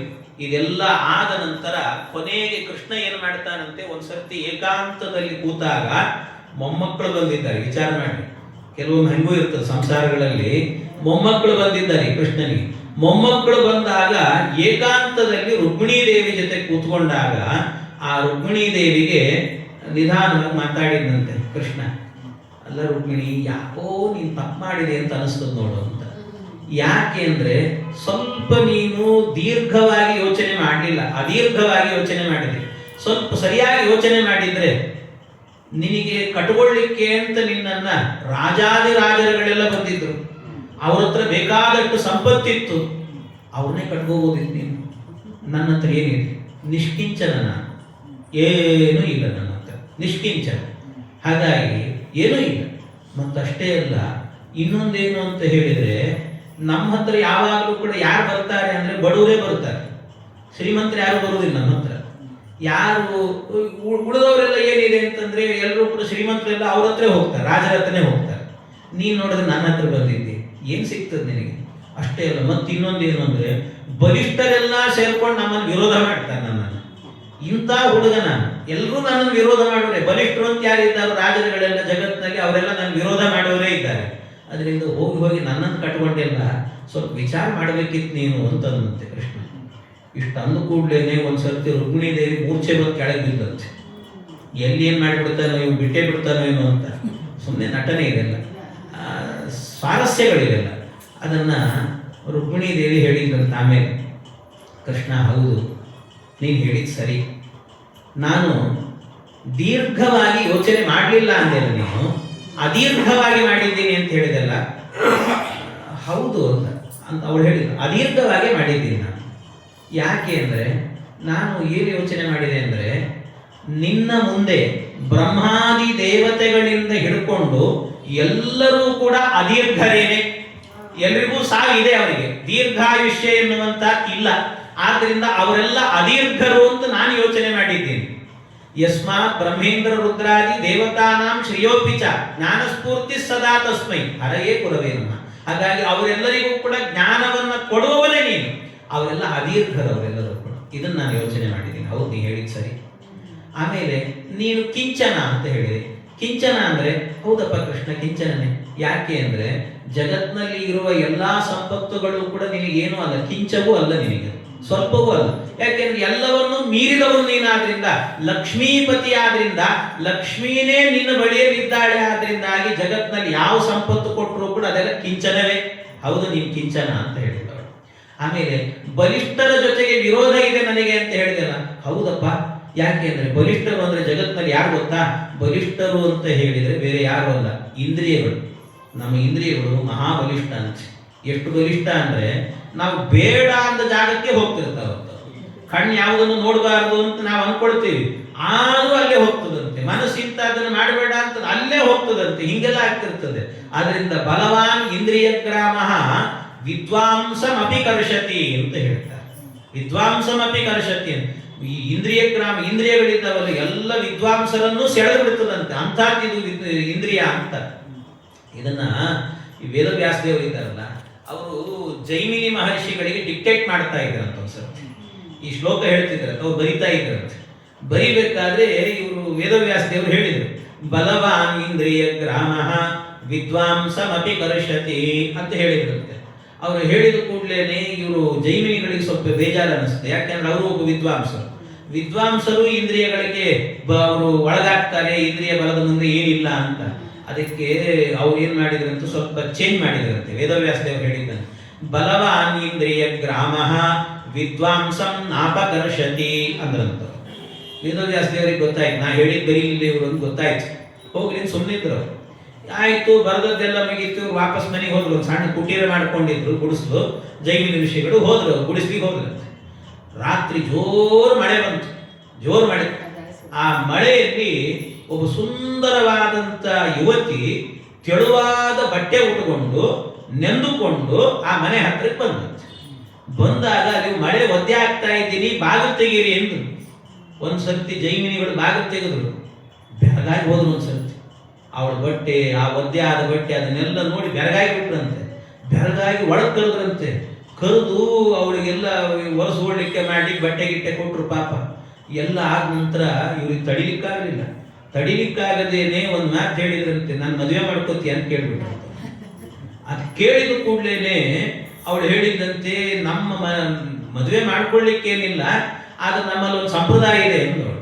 ಏನು ಸಂಪ್ರದಾಯ ಅಂದ್ರೆ, ಯಾರು ನಮ್ಮನ್ನ ಮದುವೆ ಮಾಡಿಕೊಡ್ತಾರೆ ಗಂಡು, ಆ ಗಂಡಿನ ಮನೆ ಸುತ್ತಲೂ ಕೂಡ ಆ ಹೆಣ್ಣನ್ನ ಹೆಗಲ ಮೇಲೆ ಕೂರಿಸ್ಕೊಂಡು ಓಡಾಡಬೇಕು, 4 ಪ್ರದಕ್ಷಿಣೆ ಬರಬೇಕು ಅಂತ ಹೇಳಿ. ಅದಕ್ಕೆ ಇವ್ರು ಇನ್ನೂ ಸಂತೋಷ ಆಗಿಬಿಡ್ತು. ಯಾಕೆಂದ್ರೆ ಕೂಡಿಸ್ಕೊಳ್ಳೇದೇ ಭಾಗ್ಯ ಅಂತ ಅನ್ಕೊಂಡ್ಬಿಟ್ರು. ಆಯ್ತು ಅಂತ ಹೆಗಲ ಮೇಲೆ ಕೂಡಿಸ್ಕೊಂಡು ಆ ಗುಡಿಸಲು ಸುತ್ತಲೂ ಬಂದ್ರಂತೆ. ಬೇಜಾರು ಮಾಡ್ಕೊಂಡ್ರಂತೆ, ನಮ್ಮ ಗುಡಿಸಲು ಬಹಳ ಸಣ್ಣದಾಯ್ತಲ್ಲ, ಇನ್ನೊಂದು 10 ನಿಮಿಷ ಎತ್ಕೊಂಡ್ರೆ ಚೆನ್ನಾಗಿರ್ತಲ್ಲ ಅನಿಸ್ತಂತೆ. ಕಡೆಗೆ ಏನ್ ಮಾಡಿದ್ರಂತೆ, ಆಮೇಲೆ ಸರಿ ಅಂತ ಅವರನ್ನ ಆ ಹುಡುಗಿನ ಕೆಳಗಿಳಿಸೋದು ಅಂತ ಕೆಳಗಿಳಿಸಿದ್ರು. ಕೆಳಗಿಳಿಸಿ ನೋಡುತ್ತಾರೆ, ಗಡ್ಡ ಮೀಸೆ ಎಲ್ಲ ಬಿಟ್ಕೊಂಡಿರು ವೇದವ್ಯಾಸದೇವರು ಎದ್ರಿ. ವೇದವ್ಯಾಸದೇವರು ನಿಂತು ಬಿಟ್ಟಿದ್ದಾರೆ. ನೋಡಿದ್ರು, ನೀ ಬೆರಗಾಗಿಬಿಟ್ರು. ಒಂದ್ಸರ್ತಿ ಬೆರಗಾಗಿ, ಸ್ವಾಮಿ ನನ್ನಿಂದ ತಪ್ಪಾಯ್ತು, ಕ್ಷಮಾ ಮಾಡ್ರಿ ನೀವು ಅಂತ ಕೇಳಿದ್ರು. ಆವಾಗ ಇನ್ನೊಂದ್ಸರ್ತಿ ಡಿಕ್ಟೇಟ್ ಮಾಡ್ತೀನಿ ಬರೀ ಅಂದ್ರಂತೆ. ಆವಾಗ ಹೇಳಿದ್ರಂತೆ, ಬಲವಾನ್ ಇಂದ್ರಿಯ ಗ್ರಾಮ ವಿದ್ವಾಂಸಮಪಿ ಕರ್ಷತಿ ಅಂತ ಹೇಳಿದ್ರಂತೆ. ಇಷ್ಟು ಹೇಳಿದ್ರೆ ಇದರ ಮೇಲೆ ಇನ್ನೂ ಹೇಳಿರಲಿಲ್ಲ ಅವರು. ವೇದವ್ಯಾಸದೇವರು ಅಷ್ಟು ಬರೆದ್ರು. ಅವರು ಬರದಾದ್ಮೇಲೆ ಮುಂದಿನ ನಾನೇ ಬರೀತೀನಿ ಸ್ವಾಮಿ, ನೀವು ಹೇಳಬೇಡ್ರಿ ಅಂತ. ಬಲವಾನ್ ಇಂದ್ರಿಯ ಗ್ರಾಮ ವಿದ್ವಾಂಸಮಪಿ ಕರ್ಷತಿ ಅಂತ ಆದ್ಮೇಲೆ ಕರ್ಷತಿ ಕರ್ಷತಿ ಕರ್ಷತ್ಯೇವಾ ಅಂತ ಬರೋದಂತೆ. ಅಂದ್ರೆ ಅವ್ರು ಎಲ್ಲರೂ ಕೂಡ ಒಳಗಾಗ್ತಾರೆ ಅಂತ ಅರ್ಥ. ಹಾಗಾಗಿ ಎಲ್ಲರೂ ಕೂಡ ಇಂದ್ರಿಯಗಳ ದಾಸರಾಗಿದ್ದಾರೆ. ಭಗವಂತ ಬಲಿಷ್ಠರ ಜೊತೆಗೆ ವಿರೋಧ ಕಟ್ಟಿಕೊಂಡದ್ಯಾರು ಅಂದ್ರೆ ನೀನು ಮಾತ್ರ ಅಂತ ರುಕ್ಮಿಣೀ ದೇವಿ ಹೇಳಿದಂತೆ. ಹೀಗೆ ಆ ಕೃಷ್ಣ ಹೇಳಿದ ಮಾತುಗಳಿಗೆಲ್ಲದಕ್ಕೂ ಕೂಡ ಬೇರೆನೇ ವ್ಯಾಖ್ಯಾನವನ್ನು ಮಾಡಿದಂತೆ ರುಕ್ಮಿಣೀ ದೇವಿ. ಇಂಥ ಎಲ್ಲ ವಿಚಿತ್ರಗಳನ್ನ ಪರಮಾತ್ಮ ಮಾಡ್ತಾ ಒಳ್ಳೆ ಸುಖ ಸಂಸಾರ ಅಂತ ಹೇಳ್ತಾರಲ್ಲ, ಅಂತಹ ಸಂಸಾರದಲ್ಲಿ ಭಗವಂತ ಇದ್ದನಂತೆ. ಕೊನೆಗೆ ಒಮ್ಮೆ ಏನಾಯಿತು ಅಂದ್ರೆ, ಇವರು ಬಂದರು, ನಾರದ ಮಹರ್ಷಿಗಳು ಬಂದರು. ನಾರದರು ಬಂದು ನೋಡಿದ್ರಂತೆ, ಇಲ್ಲ ಕೃಷ್ಣ ಎಷ್ಟು ಚೆನ್ನಾಗಿದೆಯಲ್ಲ ನೀನು, ಒಂದೇ ಒಂದು 16,108 ಮದುವೆ ಮಾಡ್ಕೊಂಡಿದ್ದಿ, ಒಂದು ಹೆಂಡತಿ ಜೊತೆಗೂ ಕೂಡ ಗಲಾಟೆ ಇಲ್ಲಲ್ಲೋ, ನಿಂದು ಸಮಸ್ಯೆಗಳೇ ಇಲ್ಲ. ಬೇರೆಯವರೆಲ್ಲ ಒಬ್ಬೊಬ್ಬ ಹೆಂಡನನ್ನು ಕಟ್ಕೊಂಡಿರ್ತಾರೆ, ಎಷ್ಟು ಒದ್ದಾಡಿ ಹೋಗ್ತಿರ್ತಾರೋ ಮಾರಾಯ, ಅಂತದ್ರಲ್ಲಿ ಏನು ಸಮಸ್ಯೆ ಇಲ್ಲದೆ ಬದುಕ್ತಿದ್ದೀರಿ. ಒಂದ್ಸರ್ತಿ ಏನಾದ್ರೂ ಮಾಡಬೇಕು ಅಂತ ಅನ್ಕೊಂಡು ಒಮ್ಮೆ ಹೇಗೆ ಮಾಡ್ತಾನೆ ಸಂಸಾರ ನೋಡಬೇಕು ಅಂತ ಒಮ್ಮೆ ಏನಾಯ್ತು ಅಂದ್ರೆ, ಅವನ ಸಂಸಾರ ಹೇಗಿತ್ತು ಅನ್ನೋದಕ್ಕೆ ನಿದರ್ಶನ ಇದೆಲ್ಲವೂ ಕೂಡ. ಭಗವಂತ ಒಮ್ಮೆ ಒಬ್ಬ ಗೋಪಿ ಇದ್ದಂತೆ. ಆ ಗೋಪಿ ಮನೆಗೆ ಹೋದಾಗ ಅವತ್ತು ಹೇಳಿದಂತೆ ಗೋಪಿ, ಕೃಷ್ಣ ಇವತ್ತು ಸಾಯಂಕಾಲ ನಮ್ಮ ಮನೆಗೆ ಬರ್ಬೇಕು ನೀವು. ಏನು ಕೃಷ್ಣ ಕಾಲೋನಿ ಅಂತ ಹೆಸರಿತ್ತಂತೆ ದ್ವಾರಕಾಪಟ್ಟಣದಲ್ಲಿ. ಯಾಕೆ ಒಂದಲ್ಲ ಎರಡಲ್ಲ, 16,108 ಮನೆ ಆಗಿ ಎಲ್ಲ ಕೃಷ್ಣಂದೇ ಮನೆ. ಆದ್ರಿಂದ ಕೃಷ್ಣಂದೇ ಮನೆ ಆದ್ರಿಂದ ಅದಕ್ಕೆ ಕೃಷ್ಣ ಕಾಲೋನಿ ಅಂತ ಹೆಸರಿಟ್ಬಿಟ್ಟಿದ್ರಂತೆ. ಹಾಗಾಗಿ ಅಲ್ಲಿ ಒಬ್ಬ ಗೋಪಿ ಹೇಳಿದ್ರು, ಕೃಷ್ಣ ಇವತ್ತು ರಾತ್ರಿ ನಮ್ಮ ಮನೆಗೆ ಊಟ ಮಾಡ್ಬೇಕು, ನೀನು ಬೇರೆ ಯಾವ ಮನೆಗೂ ಹೋಗ್ಬಾರ್ದು, ಪ್ಲೀಸ್ ದಯವಿಟ್ಟು ಬರಬೇಕು ಅಂತ ಹೇಳಿ. ಸರಿ ಆಯ್ತು ಅಂತ ಒಪ್ಪಿಕೊಂಡಾದ ನಂತರ ಆಯ್ತು ಅಂತ ಎಲ್ಲ ವ್ಯವಸ್ಥೆ. ಇವಳು ರಾತ್ರಿ ಕೃಷ್ಣ ಬರ್ತಾನೆ ಅಂತ ವೈಭವದ ಅಡಿಗೆ ಮಾಡಿದ್ನಂತೆ. ಎಲ್ಲ ಅಡಿಗೆ ಮಾಡಿ ಕಾಯ್ತಾ ಇದ್ದಾರೆ. ಕಾಯ್ತಾ ಇರಬೇಕಾದ್ರೆ ಕೃಷ್ಣ ರಾತ್ರಿ ಬರಲೇ ಇಲ್ಲ. ಯೋಚನೆ ಮಾಡಿದ್ರೆ ಧೈರ್ಯ ಬೇಕಿದಕ್ಕೆಲ್ಲ ಗಂಡಂದ್ರಿಗೆ. ಹೆಂಡತಿಗೆ ಮಾತು ಕೊಟ್ಟಾದ ಮೇಲೆ ಬರಲಿಲ್ಲ ಅಂದ್ರೆ ಅವ್ರ ಗತಿ ಏನಾಗ್ತದೆ ಆಮೇಲೆ ಹೇಳಿ. ಅದು ಎಷ್ಟು ಬರಲಿಲ್ಲ ಅಲ್ಲ, ಹೇಳಿದ ಟೈಮಿಗೆ ಬರಲಿಲ್ಲ ಅಂದ್ರೆ ಸಮಸ್ಯೆ ಇರ್ತದೆ, ಲೇಟ್ ಆಗಿ ಬಂದ್ರೆ ಸಮಸ್ಯೆ ಇರ್ತದೆ. ಅಂತದ್ದು ಬರಲೇ ಇಲ್ಲ ಅಂದ್ರೆ ಏನಾಗ್ಲಿಕ್ಕಿಲ್ಲ. ಈ ಕೃಷ್ಣನ ಧೈರ್ಯ ಮೆಚ್ಚಬೇಕು. ಬರಲೇ ಇಲ್ಲ ಅಂತ ಹೋಗ್ಲಿ, ಮರುದಿವ್ಸ ಬರ್ತಾನ ಅಂತ ನೋಡಿದ್ರೆ ಮರುದಿವ್ಸವೂ ಇಲ್ಲ. ಹಿಂಗೆ 2 ದಿವಸ ತಪ್ಪಿಸಿದ. ಇದು ಸಿಟ್ಟು ನೆತ್ತಿಗೇರಿತ್ತು ಇವಳಿಗೆ. 3ನೇ ದಿವಸ ಹಂಗೆ ಅಡಿಗೆ ಮಾಡಿಟ್ಟಿದ್ದ, ಮತ್ತೆ ಫ್ರೆಶ್ ಆಗಿ ಅಡಿಗೆ ಮಾಡಿಟ್ಟಿದ್ದ ಕೃಷ್ಣ ಬರ್ತಾನೆ ಅಂತ. 3ನೇ ದಿವಸಕ್ಕೆ ಬಂದ. ಸಿಟ್ಟು ನೆತ್ತಿಗೇರಿತ್ತು ನೋಡಿ. ಬರ್ತಾ ಇದ್ದಂತೆನೆ ಬೈಲಿಕ್ಕೆ ಶುರು ಮಾಡಿದ್ದಂತೆ. ಮಹಾ ಚಂಚಲ ನೀನು, ಎಂಥ ಚಂಚಲ, ಬರ್ತೀನಿ ಅಂತ ಹೇಳಿ ಬರಲಿಲ್ಲಲ್ಲೋ ನೀನು ಅಂತ. ಮಹಾ ಚಂಚಲ ಸ್ವಭಾವ ನಿಂದು ಅಂತ ಬೈದು ಒಂದ್ಸರ್ತಿ. ನೀನು ಸಾಮಾನ್ಯ ವ್ಯಕ್ತಿಯಲ್ಲ, ನೀನು ಕಠೋರ ಹೃದಯ ನಿನ್ನದು ಅಂತಂದು. ಅಷ್ಟೇ ಅಲ್ಲ, ಅವನು ಕೃಷ್ಣ ಭಗವಂತ ಅಂದುಕೊಂಡ ಈ ಮುಖ ತೋರಿಸಿದ್ರೆ ಬೈತಾಳೆ ಸುಮ್ಮನೆ, ಅದಕ್ಕೆ ಯಾಕೆ ಇದ್ದಿತ್ತು, ಸ್ವಲ್ಪ ತಲೆ ಕೆಳಗೆ ಹಾಕಿಕೊಳ್ಳೋಣ, ಏನು ಬೈತೀವಿ ಬೈಕೋ ನೀನು ಅಂತ ತಲೆ ಕೆಳಗೆ ಹಾಕಿದ್ದಂತೆ. ತಲೆ ಕೆಳಗೆ ಹಾಕಿದ್ರೆ ನೋಡಿದ್ಯಾ, ನಾನು ಸತ್ಯ ಹೇಳಿದ್ರೆ ತಲೆ ಕೆಳಗೆ ಹಾಕ್ತೀಯ ನೀನು ಅಂತ. ಅದಕ್ಕೆ ಒಂದ್ಸರ್ತಿ ಇವ್ನು ಏನ್ ಮಾಡಿದ್ರು ಬೈತಿದ್ದಾಳಲ್ಲ ಅಂತ ಒಂದ್ಸರ್ತಿ ಕೃಷ್ಣನು ಸಿಟ್ಟು ಮಾಡ್ಕೊಳ್ತೀನಿ ಅಂತ ಗುರ್ರನ್ ಅಂತ ಒಂದ್ಸರ್ತಿ ನೋಡಿದೆ. ನಾನು ನಿಜ ಹೇಳ್ತೀನಿ ಅಂದ್ರೆ ಸಿಟ್ಟು ಬರ್ತದೆ ನಿನಗೆ, ಯಾವಾಗಲೂ ಕೂಡ ಸತ್ಯ ಹೇಳಿದ್ರೆ ಸಿಟ್ಟು ಬರ್ತದೆ. ಬೈದು ಏನ್ ಮಾಡು, ಅಯ್ಯೋ ಹೋಗ್ಲಿ ಬಿಡು ಅಂತ ಸುಮ್ಮನೆ ಮುದುರ್ಕೊಂಡು ಹೋದ್ನಂತೆ. ನಿನ್ನ ಸ್ವಭಾವವೇ ಕುಬ್ಜ ಅನ್ನಂತೆ. ಸ್ವಭಾವವೇ ಕುಬ್ಜ. ಏನ್ ಇಷ್ಟು ಬೈತಾಳಲ್ಲ ಅಂತ ಒಂದ್ಸರ್ತಿ ಕಣ್ಣೆಲ್ಲ ಕೆಂಪು ಮಾಡ್ಕೊಂಡಂತೆ. ಕೆಂಪು ಮಾಡ್ಕೊಂಡು ಕೃಷ್ಣ ನೋಡಿದ್ರೆ ಹೇಳಿದಂತೆ ಹೆದರ್ಲಿಲ್ಲ ಇವಳು. ಏನು ನಾನೇನು ಹೆದರ್ಲಿಕ್ಕೆ ನಿಮ್ಮ ಅಮ್ಮ ಅನ್ಕೊಂಡಿದ್ಯಾ, ನೀನು ಹೆಂಡತಿ ನಾನು ಅಂತಂದಂತು. ನೀನು ಹೆಂಡತಿ, ನಿಮ್ಮ ಅಮ್ಮನ ಹತ್ರ ಇಟ್ಕೋ, ಇವೆಲ್ಲ ಹೆದರ್ತಾಳ್ಬೇಕಾದ್ರೆ ನಾನಲ್ಲ ಅಂತಂದು. ಹೋಗ್ಲಿ ಬಿಡು ಮಾರಾಯ್ತಿ ಅಂತ ಹೇಳಿ ಶಾಂತವಾಗಿ ನಿಂತಂತೆ. ನಿಂತರೆ ಒಂದು ಹೆಣ್ಣಿಗೋಸ್ಕರವಾಗಿ ಎಷ್ಟು ಹೆಣ್ಣು ಮಕ್ಕಳಿಗೆ ಮೋಸ ಮಾಡ್ತೀಯೋ ನೀನು, ಯಾರ ಮನೆಗೆ ಹೋಗಿದ್ಯೋ ಏನು, ನನಗೆ ಮೋಸ ಮಾಡಿದೆ ಅಲ್ಲ ಅಂತನು. ಒಂದು ಹೆಣ್ಣಿಗೋಸ್ಕರ ಎಷ್ಟು ಮಂದಿಗೆ ಮೋಸ ಮಾಡ್ತೀನಿ ನೀನು. ಸುಮ್ಮನೆ ಕೃಷ್ಣ ಪರಮಾತ್ಮ ನಗನಗತಾನೆ, ನಗಬೇಡ ನೀನು, ನಾನೇನು ಬೋಲ್ಡ್ ಆಗಲ್ಲ ಅಂತ ಮೋಹಕವಾಗಿ ನೋಡಿದಂತೆ. ಮೋಹಕವಾಗಿ ನೋಡಿದ್ರೆ ನೀನು ಏನು ಮೋಹ ಮಾಡಿದ್ರು ಕೂಡ ಅದಕ್ಕೆ ಬಲಿ ಆಗಲ್ಲ ಅಂತ. ಆಮೇಲೆ ನೀನು ಎಂಥವನು ಅಂದರೆ ಕೃಷ್ಣ, ನೀನು ಹಿಂದೂ ಮುಂದೆ ನೋಡಲ್ಲ, ಹೆಣ್ಣು ಮಕ್ಕಳ ಮೇಲೆ ಸವಾರಿ ಮಾಡುವವನು ನೀನು ಅಂತ. ಎಷ್ಟು ಜನರ ಮೇಲೆ, ಹೆಣ್ಣು ಮಕ್ಕಳ ಮೇಲೆಲ್ಲ ಸವಾರಿ ಮಾಡ್ತೀನಿ ನೀನು. ಇಷ್ಟೂ ಬೈದಾದ ನಂತರ ಕೃಷ್ಣ ಒಂದೇ ಒಂದು ತುಟುಕ್ ಬಿಟಕ್ ಅನ್ಲಿಲ್ಲಂತೆ. ಸುಮ್ಮನಿದ್ದ ಭಗವಂತ. ಎಲ್ಲ ಆಯ್ತು. ಆಮೇಲೆ ಆಯ್ತು ಪರವಾಗಿಲ್ಲ, ಬಾ ಊಟಕ್ಕೆ ಅಲ್ಲ. ಸರಿ ಆಯ್ತು ಅಂತ ಕೃಷ್ಣ ಹೋದ. ಬೇರೆ ಮನೆಯಲ್ಲಿ ಇಷ್ಟೆಲ್ಲ ಆದ್ಮೇಲೆ ಊಟ ಇರ್ತದ. ಹೆಂಡತಿ ಊಟಕ್ಕೆ ಕರೆದ್ರೆ ನೀನು ಬೇಡ, ನೀನು ಊಟವೂ ಬೇಡ, ಹಾಳಾಗಿ ಹೋಗು ಅಂತ ಹೇಳಿರ್ತಾನೆ ಗಂಡ. ಈ ಕೃಷ್ಣ ಎಷ್ಟು ಚೆನ್ನಾಗಿ ಅಂದ್ರೆ ಆರಾಮಾಗಿ ಹೋಗಿ ಊಟಕ್ಕೆ ಕೂತ್ಕೊಂಡು ಇಷ್ಟು ಚೆನ್ನಾಗಿ ಸೌದ ಅಂದ್ರೆ ಭಗವಂತ ಆರಾಮಾಗಿ ಊಟ ಮಾಡಿದ್ದ. ಎಲ್ಲ ಊಟ ಆದ ನಂತರ ಅಂದ್ರೆ ಊಟದ ಮಧ್ಯದಲ್ಲೇ ಕೇಳಿದ್ದಂತೆ ಕೃಷ್ಣ ಅವಳಿಗೆ ಅನ್ನಿಸ್ತು, ರುಚಿ ಇದೆ ಅಂತ ಹೊಗಳಿದ ಕೃಷ್ಣ. ಅವಳಿಗೆ ಅನ್ನಿಸ್ತಂತ, ಅಯ್ಯೋ ನಾನು ಪಾಪ ಕೃಷ್ಣನ್ ಎಷ್ಟು ಬೈದ್ಬಿಟ್ನೆಲ್ಲ, ತಪ್ಪು ಮಾಡಿದ್ನೋ ಏನೋ ನಾನು ಅಂತ ಅನ್ಕೊಂಡು. ಕೃಷ್ಣ ಬೇಜಾರಾಯ್ತೇನೋ ನಿನಗೆ ಅಂತ. ಬೇಜಾರಾಯ್ತಾ, ಬೈದೆ ಅಂತ ಬೇಸರ ಆಯ್ತಾ ನಿಂಗೇನು? ಕೃಷ್ಣ ಕೇಳಿದ್ರೆ ಬೈದ್ಯಾ ನೀನು ಅನ್ನಂತ. ಅಲ್ಲೋ ಇಷ್ಟೊತ್ತು ತನಕ ಬೈದ್ನಲ್ಲೋ ಅಂದ್ರೆ ಈಗ ನಂಗೆ ಬೈದಂಗೆ ಅನಿಸ್ಲಿಲ್ಲ ಅಂತ. ಯಾಕೆ ಅಂದ್ರೆ ನೋಡು, ಎಲ್ಲಾ ಮನೆಯಲ್ಲೂ ಕೂಡ ಗಂಡಂದ್ರೆ ಏನಾದ್ರು ತಪ್ಪು ಮಾಡಿದ್ರೆ ಹೆಂಡತಿ ಮೊದಲೇ ಮಂಗಳಾರತಿ ರೆಡಿ ಮಾಡ್ಕೊಂಡಿರ್ತಾಳೆ. 1-2 ಮಂಗಳಾರತಿ ಮಾಡಿ ಸುಮ್ಮನಾಗ್ತಾರೆ. ನೀನು 1 ಅಲ್ಲ 2 ಅಲ್ಲ 10 ಮಂಗಳಾರತಿ ಮಾಡಿ ನನಗೆ ಅಂತ. ಹೆಂಗೆ ಅಂತ ಕೇಳಿದ್ದವ್ರು. ನೋಡು, ನಾ ಎದುರಿಗೆ ಬಂದಲ್ಲ, ಬಂದ ಕೂಡಲೇ ಮೊದಲೇನು ಬೈದಿ ನೀನು, ಚಂಚಲ ಸ್ವಭಾವ ನಿಂದು ಅಂತ ಬೈದಿಯಲ್ಲ. ಆಗ ನನ್ನ ಚಂಚಲವಾದ ರೂಪ ಯಾವುದು, ಮೀನು ಒಂದು ಕಡೆ ನಿಲ್ಲೋದಿಲ್ಲ, ಅವಾಗವಾಗ ಹರಿದಾಡ್ತಾ ಇರುತ್ತೆ. ಆದ್ರಿಂದ ಚಂಚಲ ಸ್ವಭಾವ ಇರುವಂತ ನನ್ನ ಮತ್ಸ್ಯಾವತಾರದ ನೆನಪನ್ನು ತಂದು ಕೊಟ್ಟು ಮತ್ಸ್ಯದ ಮಂಗಳಾರತಿ ಮಾಡಿದೆ ನನಗೆ. ಆಮೇಲೆ ಕಠೋರ ಹೃದಯ ಅಂತ ಹೇಳಿದೆಲ್ಲ, ನನ್ನ ಕಠೋರವಾದ ದೇಹ ಯಾವುದು ಅಂದ್ರೆ ಕೂರ್ಮಾವತಾರ. ಆದ್ರಿಂದ ನನ್ನ ಬೆನ್ನು ಕೂರ್ಮ ಆ ಪರ್ವತವನ್ನೇ ಹೊತ್ತಿತ್ತು. ಆದ್ದರಿಂದಲೇನೆ ನನಗೆ ಅದನ್ನ ನೆನಪಿಗೆ ತಂದು ಕೊಟ್ಟು ನನಗೆ ಕೂರ್ಮದ ಮಂಗಳಾರತಿಯನ್ನು ಮಾಡಿದೀನಿ. ಆಮೇಲೆ ನನ್ನ ನೀನಂತ ಬೈದಿ ನೀನು. ಆಮೇಲೆ ಬೈದದ್ದು ಅಂತ ಹೇಳಿದ್ರೆ ನನ್ನನ್ನು ಸ್ವಲ್ಪ ನೀನು ತಲೆ ಕೆಳಗೆ ಹಾಕ್ತೀನಿ, ನಾನು ನಿಜ ಹೇಳ್ತೀನಿ ಅಂದ್ರೆ ತಲೆ ಕೆಳಗೆ ಹಾಕ್ತಿ ಅಂದೆಲ್ಲ. ನನ್ನ ವರಾಹಾವತಾರ ನೆನಪು ತಂದು ಕೊಟ್ಟು ವರಾಹದ ಮಂಗಳಾರತಿ ಆಯ್ತು. ನೀನು ಬೈತಾ ಇದ್ದಾಗ ನಾನೇ ಸ್ವಲ್ಪ ಸಿಟ್ಟು ಮಾಡ್ಕೊಂಡೆ, ನೋಡ್ದ್ಯಾ ಸಿಟ್ಟು ಮಾಡ್ಕೊಳ್ತಿ ಅಂದೆಲ್ಲ. ನನ್ನ ನರಸಿಂಹಾವತಾರದ ನೆನಪನ್ನು ತಂದು ಕೊಟ್ಟು ನಾನು ಕಣ್ಣು ಕೆಂಪು, ನಾನು ಸ್ವಲ್ಪ ಕುಬ್ಜನಾಗಿ ಕೂತಾಗ ನನ್ನ ಬೈದಿ ಕುಬ್ಜ ಸ್ವಭಾವ ಅಂದೆಲ್ಲ. ನನ್ನ ವಾಮನಾವತಾರದ ನೆನಪಾಯಿತು ನನಗೆ. ಆಮೇಲೆ ನಾನು ಕಣ್ಣು ಕೆಂಪು ಮಾಡಿಕೊಂಡಾಗ ಹೆದರ್ಲಿಕ್ಕೆ ನಿಮ್ಮ ಅಮ್ಮ ಅಲ್ಲ ಅಂದೆಲ್ಲ, ತಾಯಿ ತಾಯಿಯ ತಲೆಯನ್ನು ಕತ್ತರಿಸಿದ ಪರಶುರಾಮ ದೇವರ ಅವತಾರವನ್ನು ನೆನಪಿಗೆ ತಂದುಕೊಟ್ಟೆ ನೀನು. ನಾನು ಶಾಂತವಾಗಿ ನಿಂತಾಗ ಒಂದು ಹೆಣ್ಣಿಗಾಗಿ ಎಷ್ಟು ಹೆಣ್ಣು ಮಕ್ಕಳಿಗೆ ಮೋಸ ಮಾಡ್ತೀಯಂತೆಲ್ಲ, ಏಕಪತ್ನಿ ವ್ರತಸ್ಥನಾಗಿ ಉಳಿದವ್ರನ್ನ ಬಿಟ್ಟಿಯಲ್ಲ, ಅದು ರಾಮಾವತಾರ, ಅದನ್ನು ಸ್ಮರಣೆಗೆ ತಂದುಕೊಟ್ಟಿ. ನಾನು ನಗನಗತಾ ನಿಂತಾಗ ನಿನ್ನ ನಗುವಿಗೆ ಬೋಲ್ಡ್ ಆಗಲ್ಲ ಅಂತ ಹೇಳಿದೆಲ್ಲ, ಈ ಕೃಷ್ಣಾವತಾರ. ಆಮೇಲೆ ಮೋಹಕವಾಗಿ ನೋಡುವಾಗ ನಿನ್ನ ಮೋಹಕ್ಕೆ ಬಲಿಯಾಗಲ್ಲ ಅಂತೆಲ್ಲ, ಮೋಹಕ ರೂಪ ಅಂತ ಹೇಳಿದ್ರೆ ಅದು ಯಾವುದು ಅಂದ್ರೆ ಬುದ್ಧಾವತಾರ, ಅದನ್ನು ಕೂಡ ನನಗೆ ನೆನಪಿಗೆ ತಂದುಕೊಟ್ಟಿ. ಆಮೇಲೆ ನೀನು ಹೆಣ್ಣು ಮಕ್ಕಳ ಮೇಲೆ ಸವಾರಿ ಮಾಡ್ತಿ ಅಂತ ಹೇಳಿದೆಲ್ವಾ, ಸವಾರಿ ಮಾಡೋದಂದ್ರೆ ನಿನ್ನ ಹೆಂಡತಿಯನ್ನೇ ಲಕ್ಷ್ಮೀದೇವಿಯನ್ನೇ ಕುದುರೆ ಮಾಡಿಕೊಂಡು ಕಲ್ಕಿಯಾಗಿ ಅವತಾರ ಮಾಡ್ತಿ ಅಂತ ಎಲ್ಲರಿಗೂ 1-2 ಮಂಗಳಾರತಿ, ನನಗೆ ದಶಾವತಾರದ ಮಂಗಳಾರತಿಯನ್ನು ಮಾಡಿದಿ ನೀನು ಅಂತ ಖುಷಿ ಪಟ್ಟನಂತೆ ಭಗವಂತ. ಹೀಗೆ ಪರಮಾತ್ಮನ ಸಂಸಾರ ಎನ್ನುವಂತಹದ್ದು ಅದ್ಭುತವಾಗಿ ಇತ್ತು ಅಂತ ಹೇಳ್ತಾರೆ. ಕೊನೆಯಲ್ಲಿ ಈ ಸುಧಾಮನನ್ನ ಉದ್ಧಾರ ಮಾಡಿದಂತ ಕಥೆಯನ್ನು ಹೇಳ್ತಾರೆ. ಸುಧಾಮ ಅವನು ಬಂದ ಬಡತನ, ಪಾಪ ಬಡತನದಲ್ಲಿ ಬಂದಾಗ ಈ ಕೃಷ್ಣ ಎಲ್ಲ ಹೆಣ್ಣಂದ್ರು ಬಂದಿದ್ದಾರೆ. ಕೃಷ್ಣನ ಸ್ನೇಹಿತ ಅಂತೆ, ಬಾಲ್ಯ ಸ್ನೇಹಿತ ಅನ್ಕೊಂಡು ಎಲ್ಲ ಹೆಣ್ಮಕ್ಳು ಬಂದು ನಿಂತ್ಬಿಟ್ಟಿದ್ದಾರೆ. ಅದರ ಮಧ್ಯದಲ್ಲಿ ಎಲ್ಲರಿಗೂ ಇವನು ಒಂದೇ ಒಂದು ಹಿಡಿ ಅವಲಕ್ಕಿ ತಂದಿದ್ದಾನೆ, ಕೊಡ್ಲಿಕ್ಕೆ ನಾಚಿಕೆ ಅವನಿಗೆ.